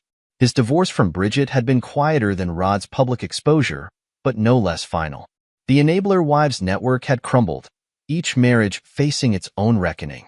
Bridget worked as a receptionist now, her social circle reduced to other divorced enablers who gathered for wine nights to bemoan their fate. Their attempts to rewrite history, casting themselves as victims of Zach's manipulation, found little sympathy in Chicago's social circles. Jillian Martinez's private investigation firm had flourished after the case. The Conway method became her trademark, methodical documentation of infidelity combined with financial forensics. She'd hired 2 more investigators just to handle cases from Rod's firefighting community, where other wives had followed Candace's example with different trainers. The annual Firefighters Family Foundation Gala proved how much had changed. Rod and Sophia arrived to find his team and their legitimate spouses already gathered. The enabler wives who'd once dominated these events were conspicuously absent, their husbands now accompanied by new partners or proudly attending solo. Quite a difference, Marshall observed, joining them at the bar. His own career had advanced, the scandal's investigation leading to broader cases of fraud in the fitness industry. Remember last year's gala? Rod did. It had been shortly after the divorce, when Chicago society was still buzzing with details of Candace's downfall. She tried attending with her lawyer, hoping to salvage some social connections. The silent rejection had been absolute. Saw her Facebook post, Marshall continued, still claiming she'll make a comeback once the lies are exposed. How's that working out? Sophia asked dryly. About as well as Zach's new career. Guest pool cleaning doesn't have the same cachet as personal training. The latest update had Zach living in his mother's basement in Milwaukee, his attempt at opening a supplement shop shut down by multiple violations. His new social media profile listed him as a lifestyle coach, but his only followers were bots and other disgraced trainers. Candace's own attempts at reinvention had failed spectacularly. Her tell-all blog about being victimized by the fitness industry attracted only trolls sharing screenshots from Zach's videos. Her appeals for crowdfunding legal fees were flagged as fraudulent. Even her attempt to teach yoga at a senior center ended when someone recognized her from the scandal. The enabler wives faced their own consequences. Lorraine's husband had run for local office. The scandal cost him the election. Regina's interior design business lost its high-end clients. Bridget's attempt to become a social media influencer collected more mockery than followers. Remember that saying about karma? We'll join their conversation.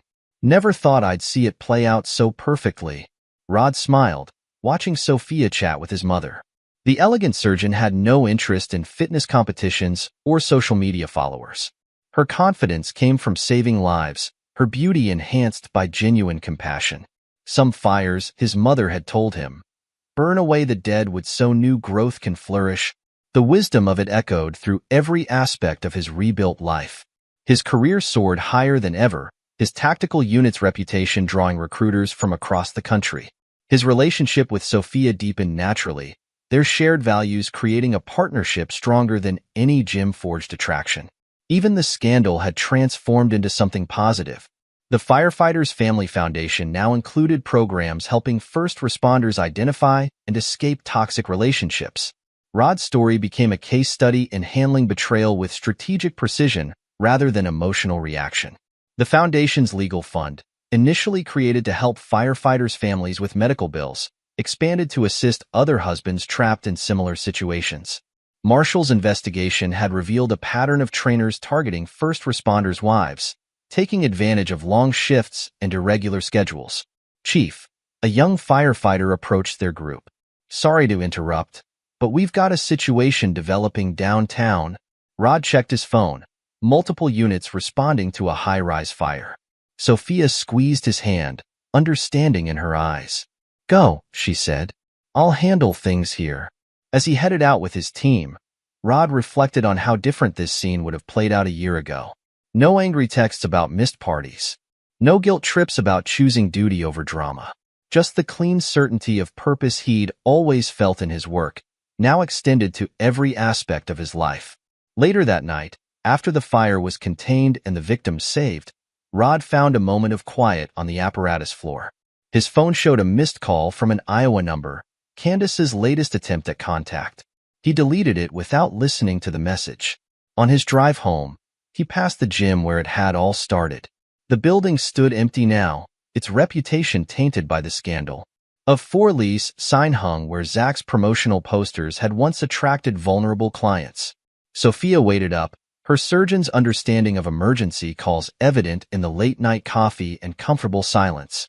No demands, no accusations, just the steady support he'd never known he was missing. Proud of you, she said simply.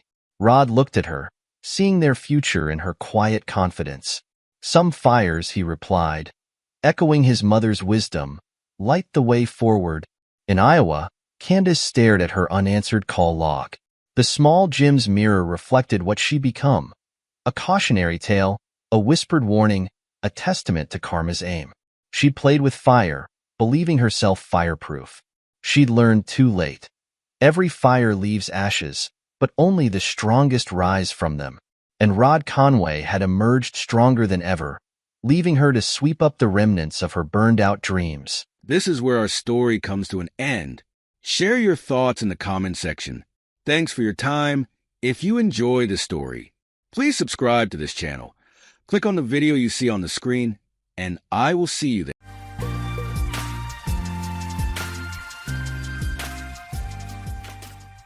Jake had been plagued by migraines throughout his entire life, and at times they would become incapacitating. His most recent episode occurred over a year ago, and he cherished each day without a migraine. Describing the intensity of severe migraines to someone who hasn't experienced them might be challenging, but prolonged suffering can make one yearn for an end to the pain, wishing for a peaceful departure. Although such severe migraines were infrequent for Jake, he understood the importance of heeding his body's signals and taking the necessary rest, despite being a robust, muscular man of 35 years. On a Wednesday morning, Jake recognized the familiar signs emerging: double vision, dizziness, and a slight throbbing in his head. Aware of the potential risks, he opted not to drive and arranged for a taxi to take him home. Instructing his secretary to cancel appointments for the day, he left the possibility of returning to the office tomorrow pending. Given the week-long duration of these headaches, Jake preferred not to take any chances. Upon returning home, he took 2 Dapacote tablets, grabbed an ice pack, and headed to the living room adjacent to their spacious master bedroom. In a corner chair reserved for such rare occasions, he applied the ice pack to his head, closed his eyes, and attempted to meditate mindlessly. Despite the pain intensifying, he persevered in the hope that this migraine wouldn't be as severe as feared, and he could resume normal functioning within a couple of hours. While in his meditative state, Jake heard noises below, assuming it was his wife of 10 years, Linda. Deciding to remain seated, he wasn't prepared for conversation. Linda, understanding his condition, typically gave him space and quiet when he was home during a migraine attack. However, unbeknownst to Linda, Jake's car wasn't in the driveway, and he had no reason to be home at that time since he usually arrived every night at 6. Despite blocking out the noise and focusing on controlling the pain, Jake suddenly became aware that Linda wasn't alone. Another voice, a man's voice, reached his ears. Opening his eyes, he noticed Linda and the unidentified person heading upstairs to their bedroom. Staying still and silent, he eavesdropped on their conversation. Linda, on her cell phone, was giggling and chatting with Shelley, Jake's brother Robbie's wife. The situation struck Jake as strange, and he questioned whether he was dreaming until he realized the truth of the situation unfolding before him. His return to reality was immediate upon hearing her speak. "Oh, Shelley, I'm currently with him. Thanks for arranging this date. I hope it goes as well as yours did last week. He'll call you tomorrow to plan another date. I'll provide a full report later. Gotta go. Thanks again." The agony in Jake's heart escalated beyond a migraine. Unsure of what to do, he realized they were oblivious to his presence and the reasons behind it. Situated in the living room beside the bedroom, the chair he occupied remained out of sight, offering a concealed front-row view of the unfolding drama. As he sat there, his blood began to boil, doing nothing to alleviate his headache. Nausea intensified from both the migraine and the distressing events. Heartbroken, tears welled up as he acknowledged the end of his marriage with the woman he loved. In complete silence, he listened as the man praised his wife's allure after their pants hit the floor. Jake found himself spiraling into an inescapable emotional abyss. He heard the couple lie down on the bed, and his wife, Linda, complimented the man, Blake, on their friendship and handling something substantial. Exerting self-restraint, he waited for the opportune moment to intervene, which arrived sooner than expected. After granting them a brief moment, he concluded it was time to confront the two lovers. Suppressing pain and anger, he rose and mustered strength to face them in their marital bed. Moving slowly and quietly, although noise from the lovers drowned any sound he made. Linda, engrossed in betrayal, noticed Jake standing nearby. Panicking, she attempted to separate from Blake, who persisted despite her protests. The revelation came too late. Jake's head and heartache overwhelmed him. Retrieving a loaded Glock G45 from his nightstand, he aimed at Blake's left temple. Blake collapsed onto Linda, who lay in shock. With tear-filled eyes, Jake addressed Linda, saying, "I loved you with all my heart, and you took away everything I cherished. My heart is broken." He fired the next bullet into her head, witnessing the departure of life from her body. Jake reached out to me, his brother Robbie. Despite having just committed a double homicide, his voice remained strangely calm. I greeted him casually, asking, "Hey bro, how are you?" Urgently, Jake instructed me to listen closely. He disclosed discovering Linda in bed with a guy named Blake, whom he suspected to be the new tennis instructor. Overhearing Linda talking to Shelley, he believed Shelley might be involved with Blake as well. Worried, he advised me to keep an eye on Shelley. Interrupting any attempts to respond, Jake insisted I listen further. He admitted to eliminating Linda and Blake in his bed, emphasizing the gravity of his words. Wanting to spare me from his anguish, Jake encouraged me to investigate if Shelley was cheating on me. Overwhelmed by migraines and the profound betrayal, he couldn't endure it any longer. He expressed his love for me, apologized, and bid farewell before the phone went silent. Before putting the next bullet in his head, Jake dialed emergency hotline to report the double homicide self-destruction, ensuring they had the correct address. They found Jake in a chair with a migraine, holding a weapon, his head leaning against a nearby wall. Arriving 20 minutes later, I encountered a bloody scene. I'm Robbie, and Jake was my older brother. This incident occurred a year ago, marking the worst day of my life and causing significant changes in my world. Losing my older brother to his unfaithful wife was challenging for everyone, particularly impactful on me. Jake had been my best friend, and I loved him deeply. The revelation of Linda's affair and the subsequent homicides and self-destructions turned her into a hated figure in our close-knit community. Still grappling with anger and depression over my brother's passing away, I kept Jake's revelations from Shelley, opting to closely monitor my wife. After Jake's self-destruction, I became paranoid and hired a high-end security company to install various monitoring devices and software. It took 2 weeks for everything to be ready. If Shelley was involved in Linda's infidelity, I aimed to uncover the extent of her own betrayal. My pain persisted, and I became obsessed with understanding my wife's role in the case.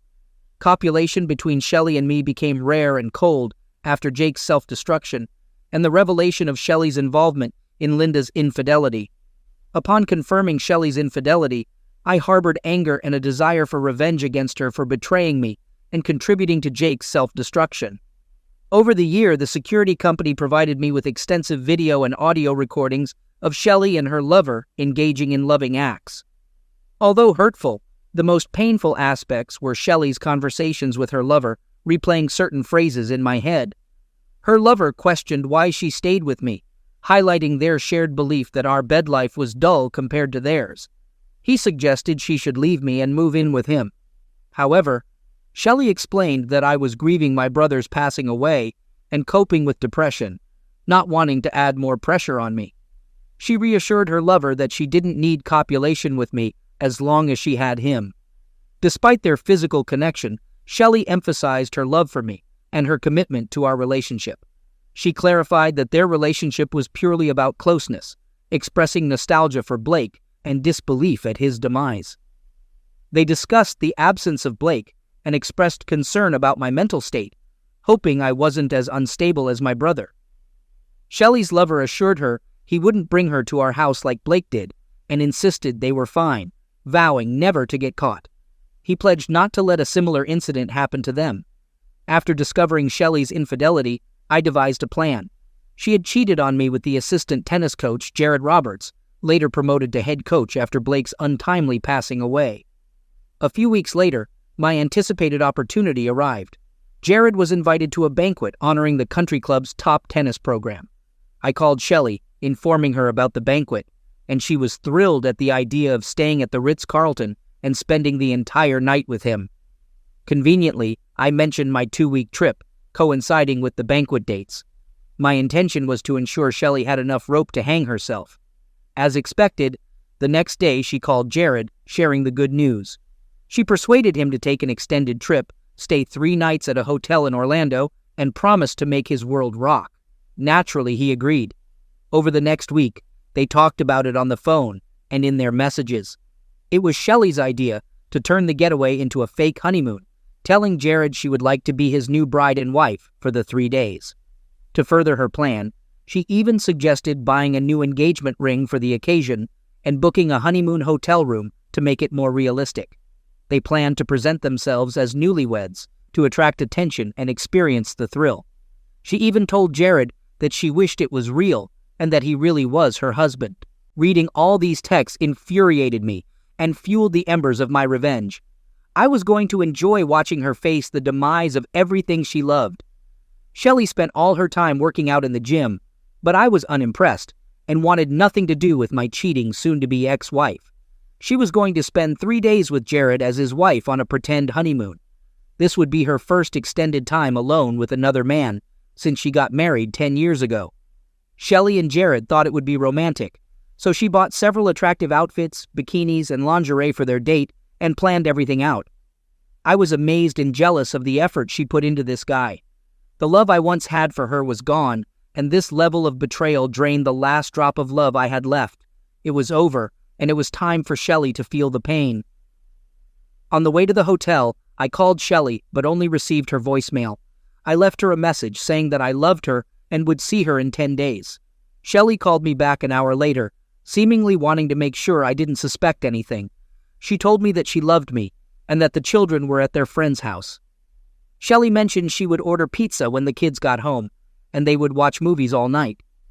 She expressed how much she missed me, said goodbye, and told me that she loved me more than anything in the world, eagerly awaiting my return.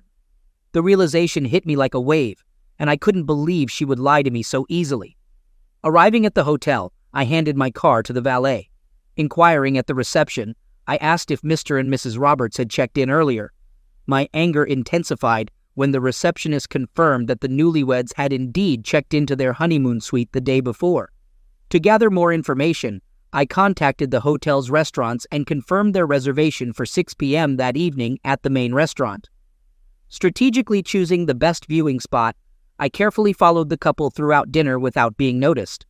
As they left, I positioned myself at the entrance, planning to make it appear as if I were entering the restaurant at the same time they were leaving. Observing the newlyweds holding hands, I timed everything perfectly. I deliberately turned the corner to run into them. At that moment, I collided with Shelley's beau, nearly knocking him over, and everyone turned to look. We both staggered slightly, regained composure with a smile, and I took a step back, apologizing. "Oh, I'm so sorry, excuse me." Then I spotted Shelley with mouth agape, simulating shock and surprise. She, adorned in her alluring dress, wished to flee and hide. Her worst fear had materialized. Caught in complete shock with wide-open eyes, she was exposed. I addressed her. "Shelley, is that you? What are you doing here?" I said with a practiced expression on my face. Jared, her boyfriend, couldn't comprehend who I was or what was unfolding for several minutes. I then stepped back, gazing at my wife as if her outfit astonished me. I couldn't fathom how she appeared. She wore a very short, low-cut dress with no bra, nylon stockings, captivating heels, and glamorous makeup and hair. Thoughts raced through my mind, desiring she could dress similarly for me. It seemed like a special ensemble, and I had never seen her exude such sensuality. I was perplexed, contemplating the circumstances. Shelley acknowledged she was caught and struggled to think of something to say, but she just stood there with her mouth agape. Attempting to compose herself, she mentioned that I should be in Jacksonville, explaining that plans had changed due to her job. Bewildered by the scene, I questioned if she was provocatively dressed with some guy. I suggested going out into the lobby to talk, almost shouting and grabbing her hand. Once in the lobby, I confronted her, revisiting our earlier discussion about staying home with the children. I inquired about her presence at the hotel and the person she was on a date with. I repeated my disbelief, wondering if it wasn't what I thought. Looking at her hand and then into her eyes, I pointed out the absence of her wedding rings and questioned if she had cheated on me. observing the replaced gold ring on her finger, a stark contrast to the large diamond one given by her lover for their pretend honeymoon weekend. She seemed trapped, yearning to escape. In response, she claimed her love for me, insisting it meant nothing. I pressed on, questioning the absence of her wedding ring and the presence of a new gold ring. Accusing her of leaving me for someone else, I asserted that it seemed like something was indeed happening. Throughout, I heightened the pressure, savoring every moment of her confusion. In that tense moment, I turned to the tennis player, my voice firm as I demanded an explanation. "Why don't you tell me what's going on?" Shelley, caught in the middle, looked at Jared with fear, unsure of how he would respond. Jared, attempting to ease the situation, told me to relax, echoing Shelley's assurance that nothing inappropriate was happening. He explained there was an awards banquet at the hotel, and Shelley had kindly accompanied him to support our country club. According to him, it was just a favor, and everything was fine.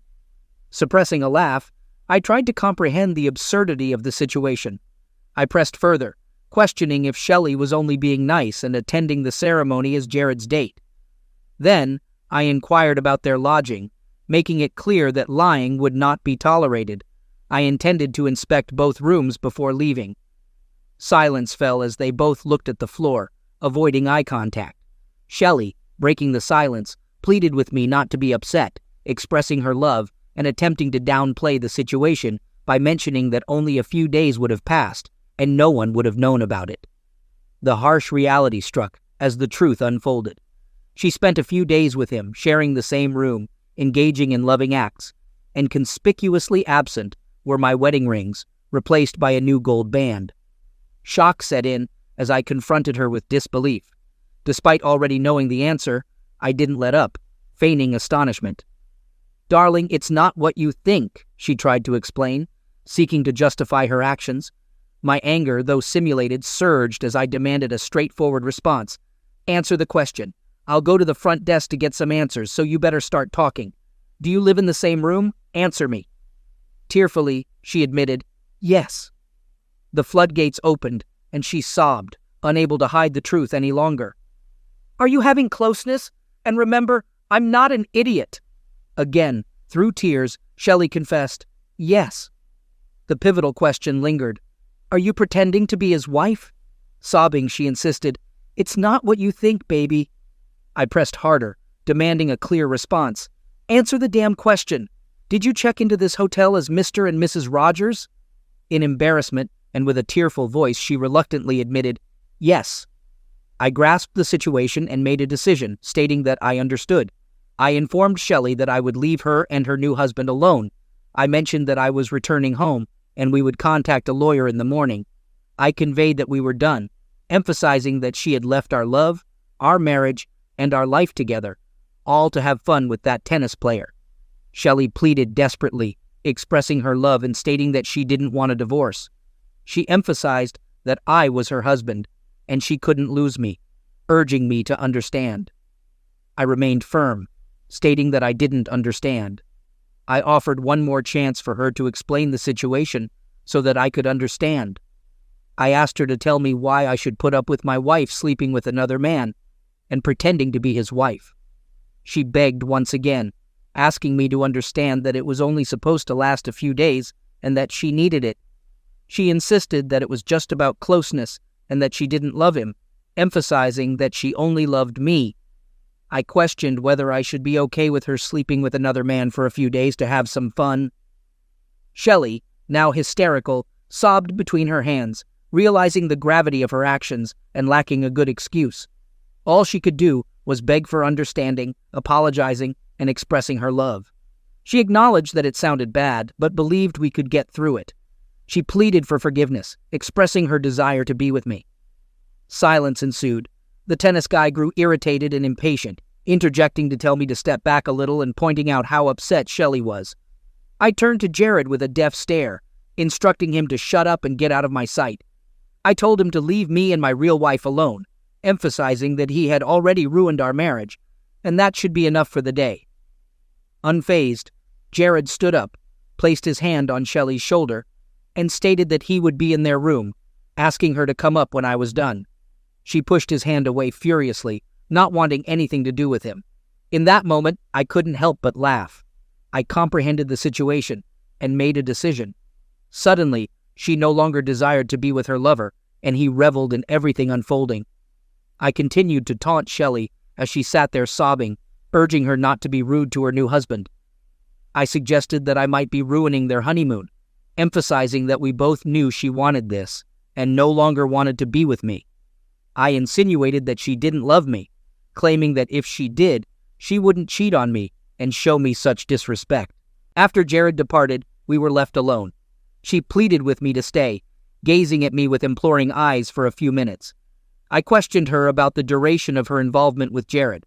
Once again, she lied, insisting it was their first encounter. I marveled at how effortlessly she could deceive me. I probed further, asking if she had ever spoken ill of me or scolded me to Jared during our time together or loving moments. Once again, she lied, denying any such behavior. She reassured me, expressing her love and emphasizing my significance to her. She urged us to leave, proposing an immediate return home to be together. Amidst a whirlwind of emotions, I took out my phone and muted the audio. With a heavy heart, I initiated a playlist featuring snippets of our conversations from the past 6 months. Firstly, I'm aware of your 2-year-long infidelity. Secondly, could you explain this to me? The sound was crisp and loud. The first audio assured someone not to worry about me, claiming ignorance. The second audio expressed dissatisfaction, voicing dislike for our loving moments due to my perceived dullness. The third audio professed commitment, choosing to stay not for the physical aspect, but out of love. Subsequently, the fourth audio acknowledged me as a good provider and father, with no intention of letting me go. The fifth audio made a damning comparison, hinting at someone else being better in bed. The sixth audio conveyed affection and love for another person's ability to arouse her. The seventh audio declared allegiance, stating that her entirety belonged to someone else, not me. Over 50 audio files followed, each one mocking and humiliating me and our marriage. I couldn't fathom the depth of her contempt for me, and her words transcended playful banter. They were profoundly hurtful and disrespectful. Unfortunately, these words would continue to haunt me indefinitely. She wore an expression of apathy, shock, sadness, and utter devastation, a marked departure from her usual demeanor. There was a certain satisfaction in witnessing her grasp the reality that she had irreversibly shattered the marriage, and things would never be the same for her. In a resolute tone, I communicated to Shelley that our relationship was terminated due to my inability to endure her lies any longer. I disclosed my awareness of her infidelity and extramarital affairs spanning at least 2 years. Adding a layer of intrigue, I informed her that Jake had contacted me the night he shot his wife and her ex-lover, overhearing her conversation with Linda about her fondness for Blake's friend. I had been cognizant of her deceit, lies, and disrespect towards me. My intention had been to see how far she would go, and she hadn't slowed down. I highlighted how her actions and remarks unmistakably portrayed me merely as a good provider and father to our children.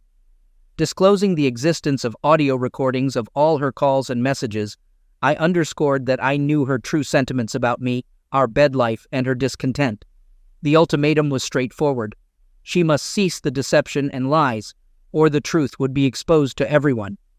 After a significant pause, I conveyed that I would be reasonable, but she needed to sign the divorce papers without contesting the agreement.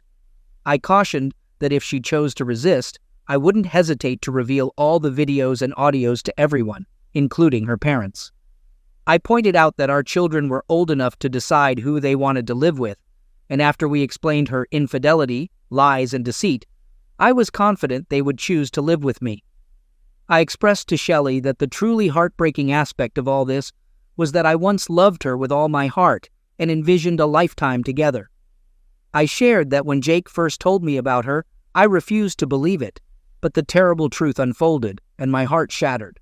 I made it clear that she would have to live with the weight of guilt and the loss of love forever, stating firmly, "We are never, ever getting back together." Leaving Shelley in tears, I rose, drove home, and grappled with my brother's passing away. I contemplated that revenge didn't bring peace to my wife.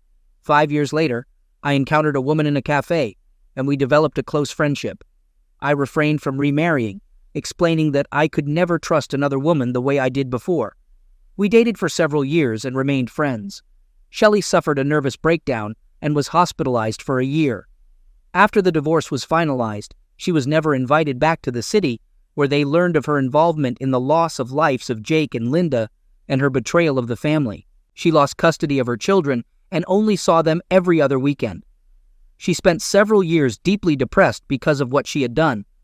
As long as she continued to take her medication, she was able to live off the divorce agreement and her job as a secretary in a real estate office in another city. The children grew up without any problems because I kept them safe and protected. The people around us rallied around me and the children, which allowed us to lead a normal life.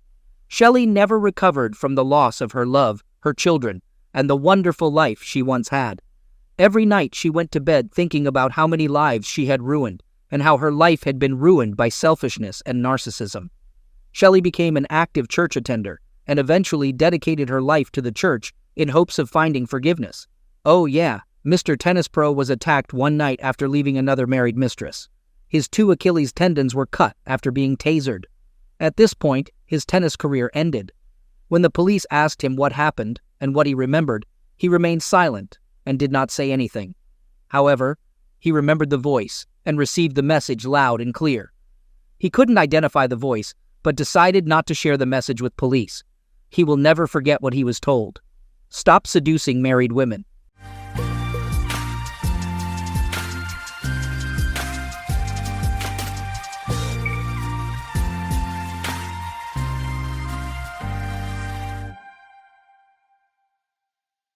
It started like any other family gathering, but something fell off. I remember it was Lily's birthday, a sweet little celebration in our garden. She had just turned 5.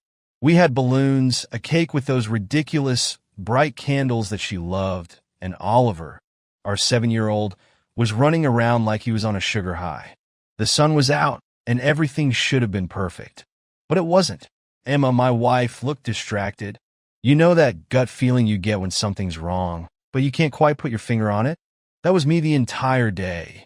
I had this gnawing sense of unease, like I was standing on the edge of a cliff, but I didn't know if I was about to fall or if I'd imagined the danger altogether. She was talking to Dave, a colleague from her marketing job. Emma's always had a lot of male friends, and I'd never been the jealous type. But that day, at Lily's birthday party, I saw something that was hard to shake off. Dave wasn't just chatting with her. They were exchanging looks. You know, those fleeting glances that say more than words ever could. It was subtle, but I noticed it. I always notice these things. I try to tell myself I was overthinking it. Maybe they were just laughing at an inside joke from work. Maybe they were just good friends. But something about the way her body language shifted when he came close made my stomach churn. Throughout the day, I couldn't stop watching them. Emma was smiling, but it wasn't the smile she had for me. It was too intimate. It felt wrong. And the worst part? Dave was doing that thing where he leaned in just a bit too close. His eyes lingered too long on her lips when she spoke. I kept thinking, am I being paranoid? After everyone left and the kids were in bed, I sat down with a beer trying to brush it off. But my mind wouldn't let it go. I grabbed her phone, not even thinking twice about it. I never used to check her messages. I trusted her. Or I did, before I saw it. There was a text from Dave. Last night was fun. We should do it again soon, winky face. My heart stopped. You know that feeling like your chest tightens up? And for a second, you think you've misunderstood something? Yeah, that was me. I must have stared at that message for a full minute before I felt the rage start to boil up inside me. I walked straight to her. She was in the kitchen, pretending everything was fine, like she hadn't just shattered everything between us. Who the hell is Dave? I asked, holding up her phone. My voice came out harder than I expected. Emma looked at me, her face pale for just a second before she regained that stone-cold composure. What the hell, James? You're going through my phone now. She tried to play it off like I was the crazy one, gaslighting me like she always does when we argue. It's nothing. You're being paranoid. Dave and I are just friends. I can't believe you're doing this. At Lily's birthday, no less. I wasn't buying it. Not this time. Just friends don't send texts like this. What the hell does last night was fun mean, Emma? We were standing there, glaring at each other, the tension so thick you could have cut it with a knife. I couldn't believe she was turning it around on me like I was the one at fault for finding out. My mind was racing. Memories of every late-night work event she'd ever had, every unexplained dinner, every time she'd brush me off when I asked how her day was. "You're imagining things, James. Stop being so insecure," she snapped. But her eyes gave her away. They always do. There was a flicker of something, guilt, maybe? Or fear. Either way, I wasn't imagining it. I knew I needed to talk to someone. The whole situation was eating me alive, and I wasn't sure what to believe anymore. That's when I called Sarah. Sarah and I go way back. We've known each other since we were kids, long before Emma even came into the picture. She knew me better than anyone, and for some reason, I felt like she'd understand. I didn't even tell her everything over the phone, just that I needed to talk. She was over at the house within the hour. It felt weird at first, spilling everything to her, but she listened like she always had. And when I told her about the text from Dave, she didn't flinch. Instead, she gave me this look like she knew something I didn't. "James," she said, leaning forward, "I've seen this kind of thing before. Trust your instincts. If something feels off, it probably is." Her words hit me hard. I wasn't crazy. Emma was hiding something, and I wasn't going to let her manipulate me into thinking otherwise. Sarah offered to help me get to the bottom of it. She suggested we keep an eye on Emma, figure out what she was up to when she wasn't at home. I wasn't sure if it was the right thing to do, but at that point, what did I have to lose? The whole situation was spiraling out of control, and I needed answers. Sarah and I didn't waste any time. After that conversation, I felt like I was barely hanging on by a thread. I needed answers. I needed to see it for myself, to prove that the gnawing feeling inside me wasn't just paranoia, that I wasn't losing my mind. Sarah, always the practical one, suggested we follow Emma discreetly. We had to be smart about it, though. Emma wasn't stupid, and the last thing I needed was her catching us. She was already trying to paint me as paranoid. I didn't want to give her more ammo. So, there we were, two grown adults, parked across the street from Emma's office one night. Sarah sat beside me, watching the entrance like a hawk. It felt surreal, like we were in some low-budget spy movie. But this was my life now, following my wife around, trying to catch her in a lie. An hour went by, then another. I was about ready to call it a night when Emma finally appeared. She wasn't alone. Dave was with her, and as soon as I saw the two of them together, my heart sank.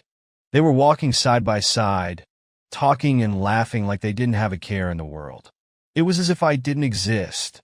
"Follow them," Sarah whispered, her voice low, as if we were about to bust them in some high-stakes crime. I didn't argue. We tailed them, keeping a good distance, not wanting to draw attention. They ended up at this small, upscale restaurant, one of those places with mood lighting, candles on every table, and wine glasses that were too big for their own good. Intimate. Too intimate. I watched them from the car, my hands gripping the steering wheel so hard my knuckles turned white. Inside, Dave pulled out a chair for her, and Emma smiled. The same smile that used to be mine. The one she gave me when we first started dating, when I thought we were untouchable. I couldn't do it. I couldn't sit there and watch them. I turned to Sarah, who was watching the whole thing unfold like she'd seen it 100 times before.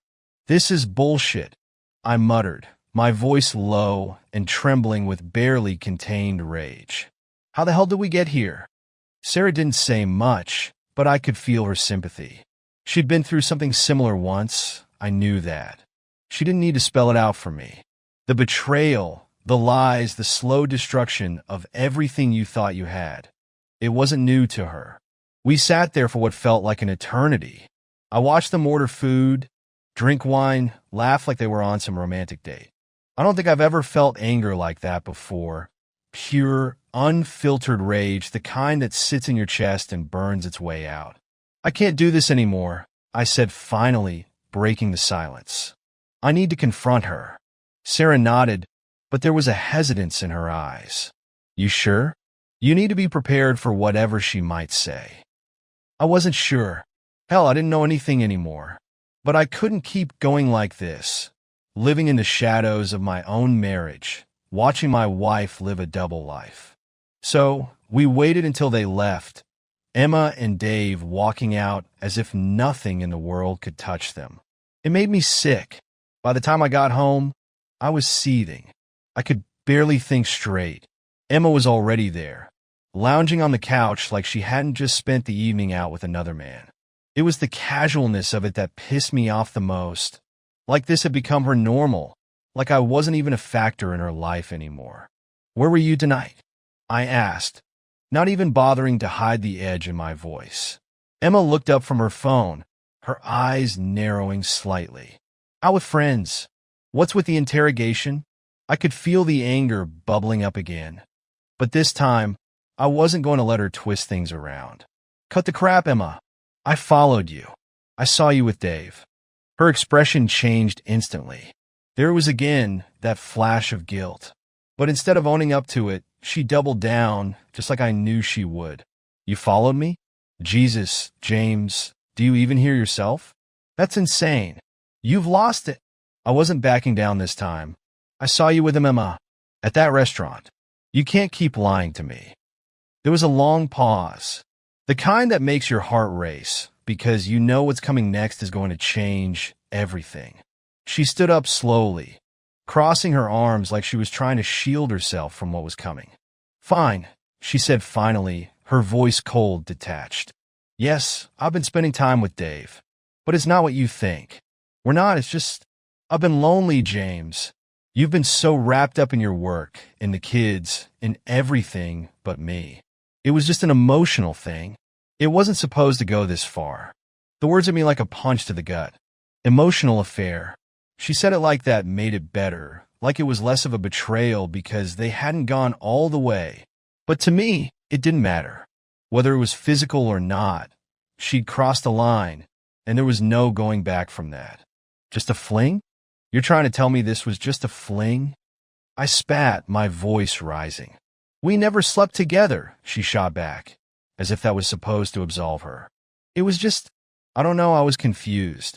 I'm sorry." But her apology was hollow. There was no real remorse in her voice. She wasn't sorry for what she'd done. She was sorry she got caught. The fight went on for what felt like hours. Back and forth, accusations flying. I called her every name I could think of, and she threw her own barbs right back at me, accusing me of neglecting her, of not being the husband she needed. It was toxic, brutal. By the time it was over, I felt hollow inside. I crashed on the couch that night, unable to sleep, my mind racing. And in the middle of all that chaos, there was Sarah. She stayed with me, even though I didn't ask her to. We talked for hours, long after Emma had stormed off to bed. "I don't know what to do," I admitted, staring up at the ceiling. "It feels like my whole life is falling apart." Sarah nodded, her hand resting lightly on my arm. "I've been there, James. It's not easy, but you'll get through this." We talked about the past, our old memories, the people we used to be before life got so damn complicated. Sarah opened up about her own failed relationship, how she'd been hurt before, how she understood the pain I was feeling. And as we talked, there was this tension between us, this unspoken thing that neither of us wanted to address. But it was there, and it wasn't going away. After the blowout with Emma, things got quiet between us. Too quiet. We were still living under the same roof, going through the motions for the kids, but it felt like a ticking time bomb. Every conversation was a minefield. Every glance filled with resentment. I knew Emma was still seeing Dave, and she knew I knew. But neither of us was ready to make the first move to end it. Not yet. That's when Sarah came up with the idea. We were sitting in a cafe, the kind where no one really knows you and the coffee tastes like burnt toast. I was venting to her about the latest fight with Emma, another screaming match about trust, or lack thereof. "You can't keep letting her walk all over you, James," Sarah said, her eyes narrowing. "She's getting away with it, and she knows it. If you don't do something soon, this is going to eat you alive." I nodded, feeling every bit of what she was saying. But what the hell am I supposed to do? She's already checked out. I might as well be a ghost in my own house. A slow smile spread across Sarah's face, and for a second, I wasn't sure if she was serious or just messing with me. Make her jealous, she said, leaning in closer. Show her that you can move on, too. I stared at her. And how exactly am I supposed to do that? I'm not the one running around with a colleague. That's where I come in, Sarah said, her voice low and mischievous. We'll stage it. Something public. Somewhere she can't avoid seeing us together. It'll drive her mad. At first, I thought she was joking. But the more I thought about it, the more the idea appealed to me.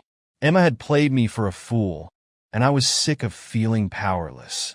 I wanted her to hurt like I was hurting. I wanted her to know what it felt like to lose something you thought you had in the palm of your hand. We spent the next hour hashing out the details. There was a charity gala coming up in a few weeks, something Emma had been talking about for months. It was one of those fancy events where everyone was expected to show up looking like they had their lives together. Emma and I were both supposed to attend, play the happy couple for the sake of appearances. That's where we do it, Sarah said, her eyes lighting up as the plan came together. We'll make sure she sees us together. We'll flirt, laugh, and let her watch. I bet she'll lose her mind. It was risky. I knew that. But at this point, what did I have to lose? The night of the gala arrived faster than I expected.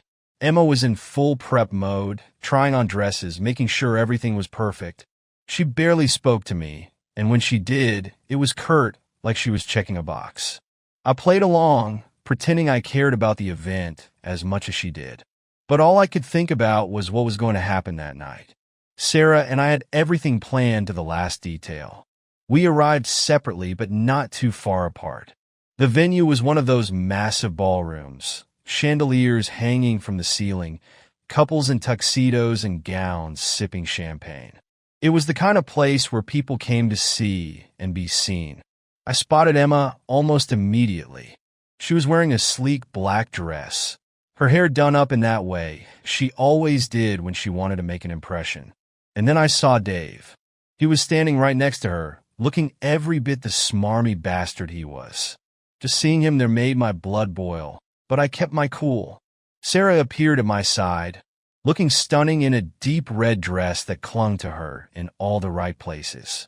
She smiled at me, that knowing look in her eyes that said, "Let's do this." We made our way through the crowd, stopping to chat with people here and there, but always making sure we were close enough for Emma to notice. And she did. I could see her eyes flick over to us, narrowing slightly as Sarah and I laughed a little too loudly, our bodies a little too close. I made sure to keep my hand on Sarah's back, guiding her as we moved through the room, the way I used to with Emma. It didn't take long for Emma to catch on. I saw her glance at me from across the room, her smile faltering for just a moment before she turned back to her conversation with Dave. But it was too late. The seed had been planted. As the night went on, I made it more obvious. Sarah and I danced together, her body pressed against mine, and I could feel the tension in the air. Emma watched from the sidelines, her face tightening with every passing minute. It was working. By the end of the night, I could see the cracks forming in Emma's composure. She was pretending not to care, but I knew better. I could read her like a book. And when she finally couldn't take it anymore, she stormed out of the ballroom, leaving Dave standing there, looking confused. But it wasn't over yet. The real twist came after the gala, when Sarah and I found ourselves outside, in the parking lot, away from the prying eyes of the partygoers. We were both riding high from the adrenaline of the night, from the game we'd played so well. "I think that worked," I said, my voice low, a grin spreading across my face. Sarah laughed softly. "Oh," she was livid. "Did you see her face when we were dancing?" We stood there, the cool night air wrapping around us, and suddenly, the tension that had been building between us for weeks came to a head. Without thinking, I pulled Sarah closer, our lips crashing together in a heated kiss that felt like the culmination of everything we'd been through. One thing led to another, and before I knew it, we were in the back seat of my car, tangled together in a passionate frenzy. It was messy, raw, and exactly what I needed in that moment. A release from everything, the anger, the betrayal, the confusion. For that brief moment, nothing else mattered but the two of us. When it was over, we lay there, breathing heavily, the windows fogged up from the heat of the moment. I didn't know what to say. I felt exhilarated, like I'd taken back control of my life. But at the same time, there was a gnawing guilt in the pit of my stomach. This wasn't just about revenge anymore. Things had gotten complicated. I didn't plan for that to happen, I said finally, breaking the silence. Sarah turned to me, a small smile on her lips. Neither did I. But I guess things never go according to plan, do they? She was right. Nothing was going according to plan anymore. I didn't expect Emma to react so quickly, but I should have known better. The morning after the gala, I could feel the tension before she even said a word. Emma was in the kitchen, staring into her coffee like it held the answers to whatever was brewing in her head. I knew it was coming. She'd seen enough last night to make her crack. But this time, I was ready. "Do you have something to tell me, James?" she asked, her voice eerily calm. Too calm. I sipped my own coffee, pretending not to notice the storm gathering behind her eyes. "What do you mean?" She slammed her mug down on the counter, the sound sharp and jarring in the quiet house. "Don't play dumb with me. I saw you with her last night. You think I didn't notice you flirting with Sarah? In front of everyone." I put my cup down slowly, my pulse quickening. I could see where this was going. And honestly, I was done with her games. So what if I was? What about you and Dave? You think I don't know what's been going on between you two? That hit the mark. Her eyes widened, and for a split second, she looked caught off guard. But Emma was always quick to recover. "Don't turn this around on me," she spat. "You've been acting like a complete bastard lately. Sneaking around, God knows where. And now, at the gala, you're all over Sarah like you don't give a damn who sees." I could feel the anger rising in me again, but this time, I didn't hold it back. I wasn't going to let her paint me as the villain in this. "I followed you, Emma. I saw you with Dave at that restaurant, laughing, touching like I didn't even exist. You've been having an affair. Don't you dare act like the victim here." Her face went pale, the color draining from her cheeks. For once, she didn't have a quick comeback, didn't try to twist my words. She just stood there, breathing hard, like I'd knocked the wind out of her. "That's different," she said finally, her voice quiet but trembling with anger. "Dave and I, it wasn't like that." "Don't lie to me," I snapped, my voice rising. "You've been sneaking around for weeks, and you think I'm the bad guy because I danced with Sarah? You've been cheating on me, Emma. Don't you get that?" Her eyes filled with tears, but I wasn't sure if it was guilt or just her usual manipulation tactic. Emma knew how to play the part of the victim when it suited her. But this time I wasn't buying it. "I made a mistake," she whispered. "But I never." "Stop," I interrupted, cutting her off. "I don't care if you slept with him or not. You betrayed me. You've been lying to me, and I'm done." Emma looked like she was on the verge of breaking down, but I didn't feel sympathy anymore. I'd given her every chance to come clean, and instead, she tried to gaslight me into thinking I was crazy. I wasn't going to let her twist things around this time. The damage was done. Things at home quickly went from bad to worse after that argument. It didn't take long for Oliver and Lily to notice that something was wrong. Kids are perceptive like that. No matter how much I tried to keep things normal, the tension between me and Emma was impossible to hide.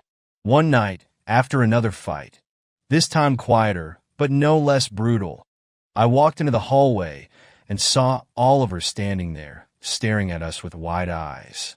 He didn't say anything, just looked between me and Emma like he was trying to figure out what was happening. "Dad," he asked, his voice small and hesitant. "Why are you and Mom always fighting?" I froze, my heart breaking at the sight of him standing there, confused and scared. Lily appeared behind him, clutching her stuffed bunny, looking just as bewildered. I tried to smile, to reassure them, but it felt hollow. It's okay, Ollie. Sometimes grown-ups argue, but everything's fine. But it wasn't fine. It was far from fine, and I hated that they were getting caught in the middle of it. Emma was already gone, disappearing upstairs without a word, leaving me to deal with the aftermath. I knelt down, pulling both Oliver and Lily into a hug. I'm sorry, guys. I promise. I'm going to figure this out. But what the hell was I going to figure out? I couldn't stand being in the same room as Emma, let alone pretend like everything was okay. And the worst part was, I wasn't even sure what I wanted anymore. Sarah was the only thing keeping me grounded in the middle of all this chaos. Our affair hadn't stopped after that night in the car.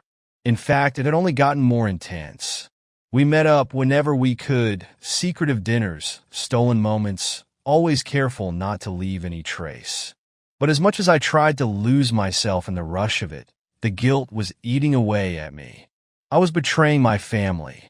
Every time I looked at Oliver or Lily, the weight of what I was doing crushed me a little more.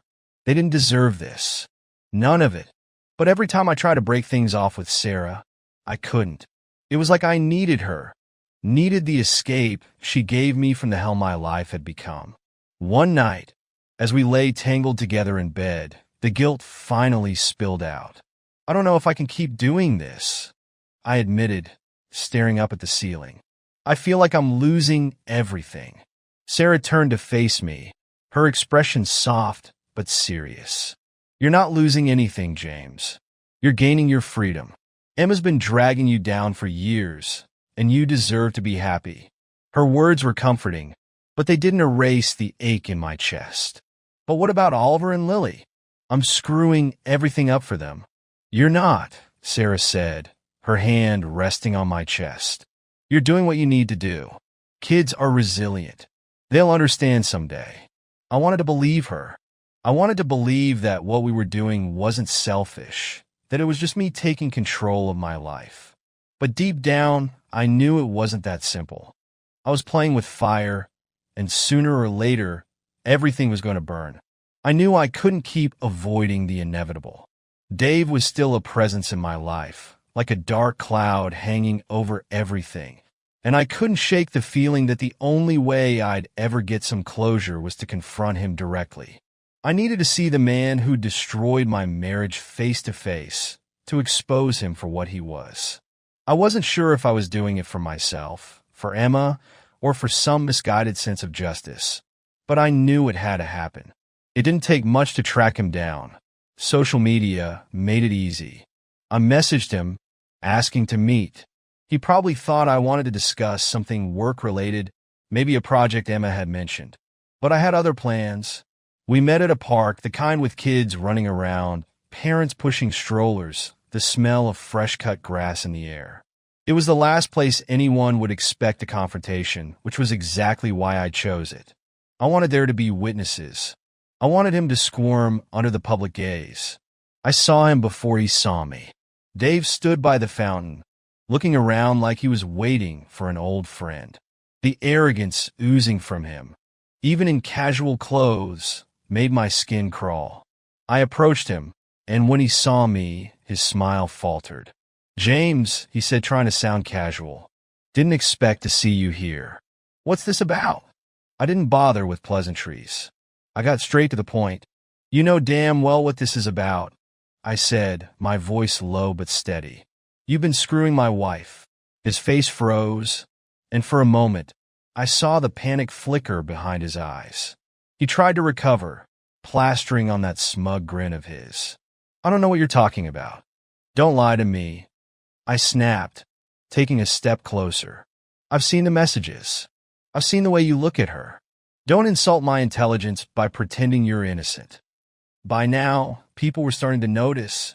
A few joggers slowed down, and parents nearby gave us curious glances, probably wondering what the hell was going on. But I didn't care. Let them see. Let them hear every word. Look, Dave said, raising his hands defensively. Nothing happened. Emma and we were just talking. She was unhappy, and don't. I growled, cutting him off. I don't want to hear your excuses. I know what happened. I'm here because I want you to look me in the eye and admit it. Admit what you did. His eyes darted around, like he was trying to find an escape, but there was none. Not here. Not in front of everyone. Fine, he muttered finally, his voice barely audible. I screwed up. We had something, but it wasn't serious. My blood boiled at his words. He said it like it was nothing, like my entire marriage was just some casual fling he could dismiss. Not serious? I repeated, my voice shaking. You think you can walk away from this and act like it doesn't matter? You destroyed everything. By now, people had started to gather, watching the confrontation unfold. Dave's face was flushed, and for the first time, I saw the fear in him. He wasn't the confident asshole I'd imagined. He was just a coward who got caught. I'm sorry, he said, his voice cracking slightly. I didn't mean for it to go this far. You didn't mean for it? I shouted, my fists clenched at my sides. Well, it did.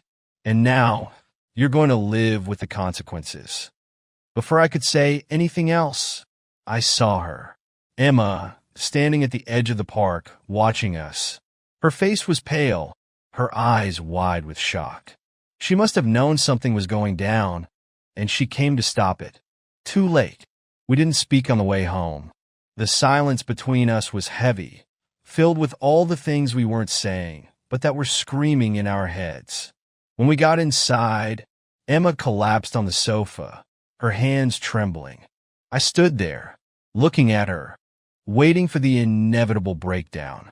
It didn't take long. She started sobbing, big, heaving sobs that shook her entire body. I wanted to feel something, anger, satisfaction, anything, but all I felt was exhaustion. I'm sorry, she cried, her voice barely coherent through the tears. I didn't mean for this to happen. I never wanted to hurt you. Her words hung in the air, and for a moment, I just stood there, staring at her. Then why? I finally asked, my voice softer than I intended. Why did you do it? Emma buried her face in her hands, her words spilling out between sobs. I don't know. I was lonely. I felt like you didn't see me anymore. You were always busy with work, the kids. I felt invisible. And then Dave came along, and he made me feel wanted. I know it's no excuse, but I was so lost. Her confession hit me harder than I expected. I had prepared for anger, for another fight, but this was different. She wasn't fighting anymore. She was broken, and despite everything, part of me wanted to comfort her, to tell her that I understood. But I couldn't. You think I wasn't lonely? I asked, my voice shaking. You think I didn't feel the same way? But I didn't go running to someone else. I stayed. I tried. I know, she whispered, tears streaming down her face. I know I screwed up, and I don't deserve your forgiveness. But please, James, don't leave. I can't do this without you. Her plea hit me like a punch to the gut. She was asking for something I wasn't sure I could give. Forgiveness? A second chance? After everything? But I couldn't give her what she wanted. Not anymore. The final confrontation happened later that night. The kids were in bed, and the house was eerily quiet. We stood in the living room, facing each other, and it felt like the weight of the entire world was pressing down on us. I can't do this anymore, I said, my voice barely a whisper. I'm done, Emma. I'm done with all of it. She stared at me, her eyes filled with desperation. You don't mean that? I do, I said more firmly this time. We've been falling apart for years. Maybe this affair was just the final push, but we were broken long before Dave showed up. I don't know when it happened, but it did, and I can't pretend anymore. Emma sank to her knees, sobbing uncontrollably. Please, James, I'll do anything. We can fix this. We can go to therapy, we can... No, I said, shaking my head. It's over. I'm not doing this for me, or for you. I'm doing it for the kids. They deserve better than this. Better than us. She was broken, completely shattered, but I couldn't help her. Not this time. I turned and walked out of the room, my heart pounding in my chest. As I reached the door, I saw Sarah standing outside, watching from a distance. She didn't say a word, but her presence was enough. I wasn't sure what came next, but I knew one thing. This chapter of my life was over. The house felt eerily quiet after Emma left. The finality of it hit me in waves. The first night alone was the hardest. Every corner of the house seemed to whisper memories of our life together, both good and bad. But those memories didn't carry the weight they once did. They felt distant, like echoes of a past I was slowly detaching from. I spent more time with Oliver and Lily, making a conscious effort to keep things normal for them, even though nothing felt normal anymore. We went to the park, had movie nights, I even tried cooking their favorite meals. And for the first time in a long time, I was present, really present. It wasn't easy. Every time I tucked them into bed, I felt the pull of guilt tugging at me for what they were going through. But I knew this was better than the toxic environment Emma and I had created. I tried not to think about Sarah too much, but that was impossible. After everything, she'd become a fixture in my life in a way I hadn't expected. What started as a plan for revenge had turned into something else, something neither of us had planned for. She'd been my rock through all of this, and I couldn't ignore the way things had escalated between us. But now that the dust was settling, I found myself questioning what came next. One afternoon, Sarah and I met up at a cafe, the same place where we'd come up with that insane plan to make Emma jealous. It felt strange being there again, this time with so much between us that hadn't been there before. We sat outside, sipping our coffees, the awkwardness hanging between us like a third person at the table. I've been thinking. I started breaking the silence. About what comes next. Sarah looked at me, her eyes searching mine. Yeah, me too. The truth was things had gotten complicated. More complicated than I had ever anticipated. What started as an escape, a way to reclaim control over my life, had turned into something real. But now that the chaos was over, I wasn't sure if I was ready for what that meant. Do you regret it? Sarah asked suddenly, her voice soft but steady. I shook my head. No, I don't regret it. I needed you, Sarah, and I don't think I could have gotten through all this without you. Her expression softened, but there was a tension in her eyes. But, I sighed. I don't know if I'm ready for more. Not yet. The words felt heavy as they left my mouth, but they were true. I wasn't ready. My life was a mess, and the last thing I wanted was to drag Sarah deeper into it. I cared about her, maybe more than I was willing to admit, but that didn't mean I was ready to start something new. I understand, she said, her voice calm but laced with sadness. I didn't expect you to have all the answers right now. But I need to know, is this just about you not being ready? Or is it something more? I didn't have a good answer for her. Maybe it was a little bit of both. Maybe it was the guilt I felt about moving on too quickly, or maybe it was because I wasn't sure if what we had was real or just something born out of the chaos. I don't know, I admitted. I need to focus on the kids right now, on rebuilding my life.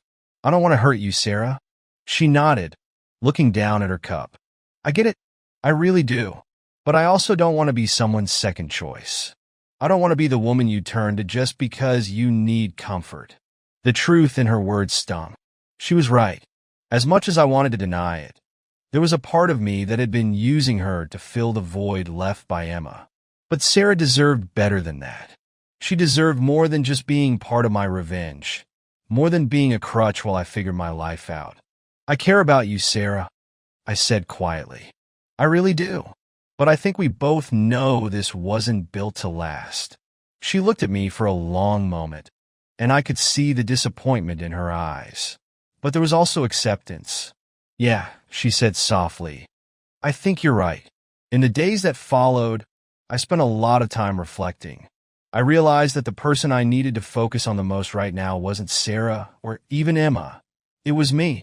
I needed to rebuild myself, figure out who I was outside of all the mess that my marriage had become, and I needed to be the father that Oliver and Lily deserved, even if that meant putting everything else on hold. I kept in touch with Sarah, but things between us changed. We both knew it couldn't be the same, not after everything that had happened. We didn't end things in a dramatic way. It wasn't like that. It was a quiet, mutual understanding that what we'd had was born out of circumstance, not something that could sustain a real relationship. There was a peace in that realization. For the first time in months, maybe even years, I felt like I could breathe again. I wasn't tied down by the weight of my failing marriage or the guilt of the affair. I was free to focus on what mattered, healing and being there for my kids. One evening, as I sat with Oliver and Lily, watching a movie they'd picked out, I realized that this was what mattered. This was where I needed to be. It wasn't about revenge or proving something to Emma anymore. It wasn't even about finding someone new. It was about finding myself, being the kind of father they could rely on, and learning to live with the scars without letting them define me. I didn't know what the future held, but for now, that was enough.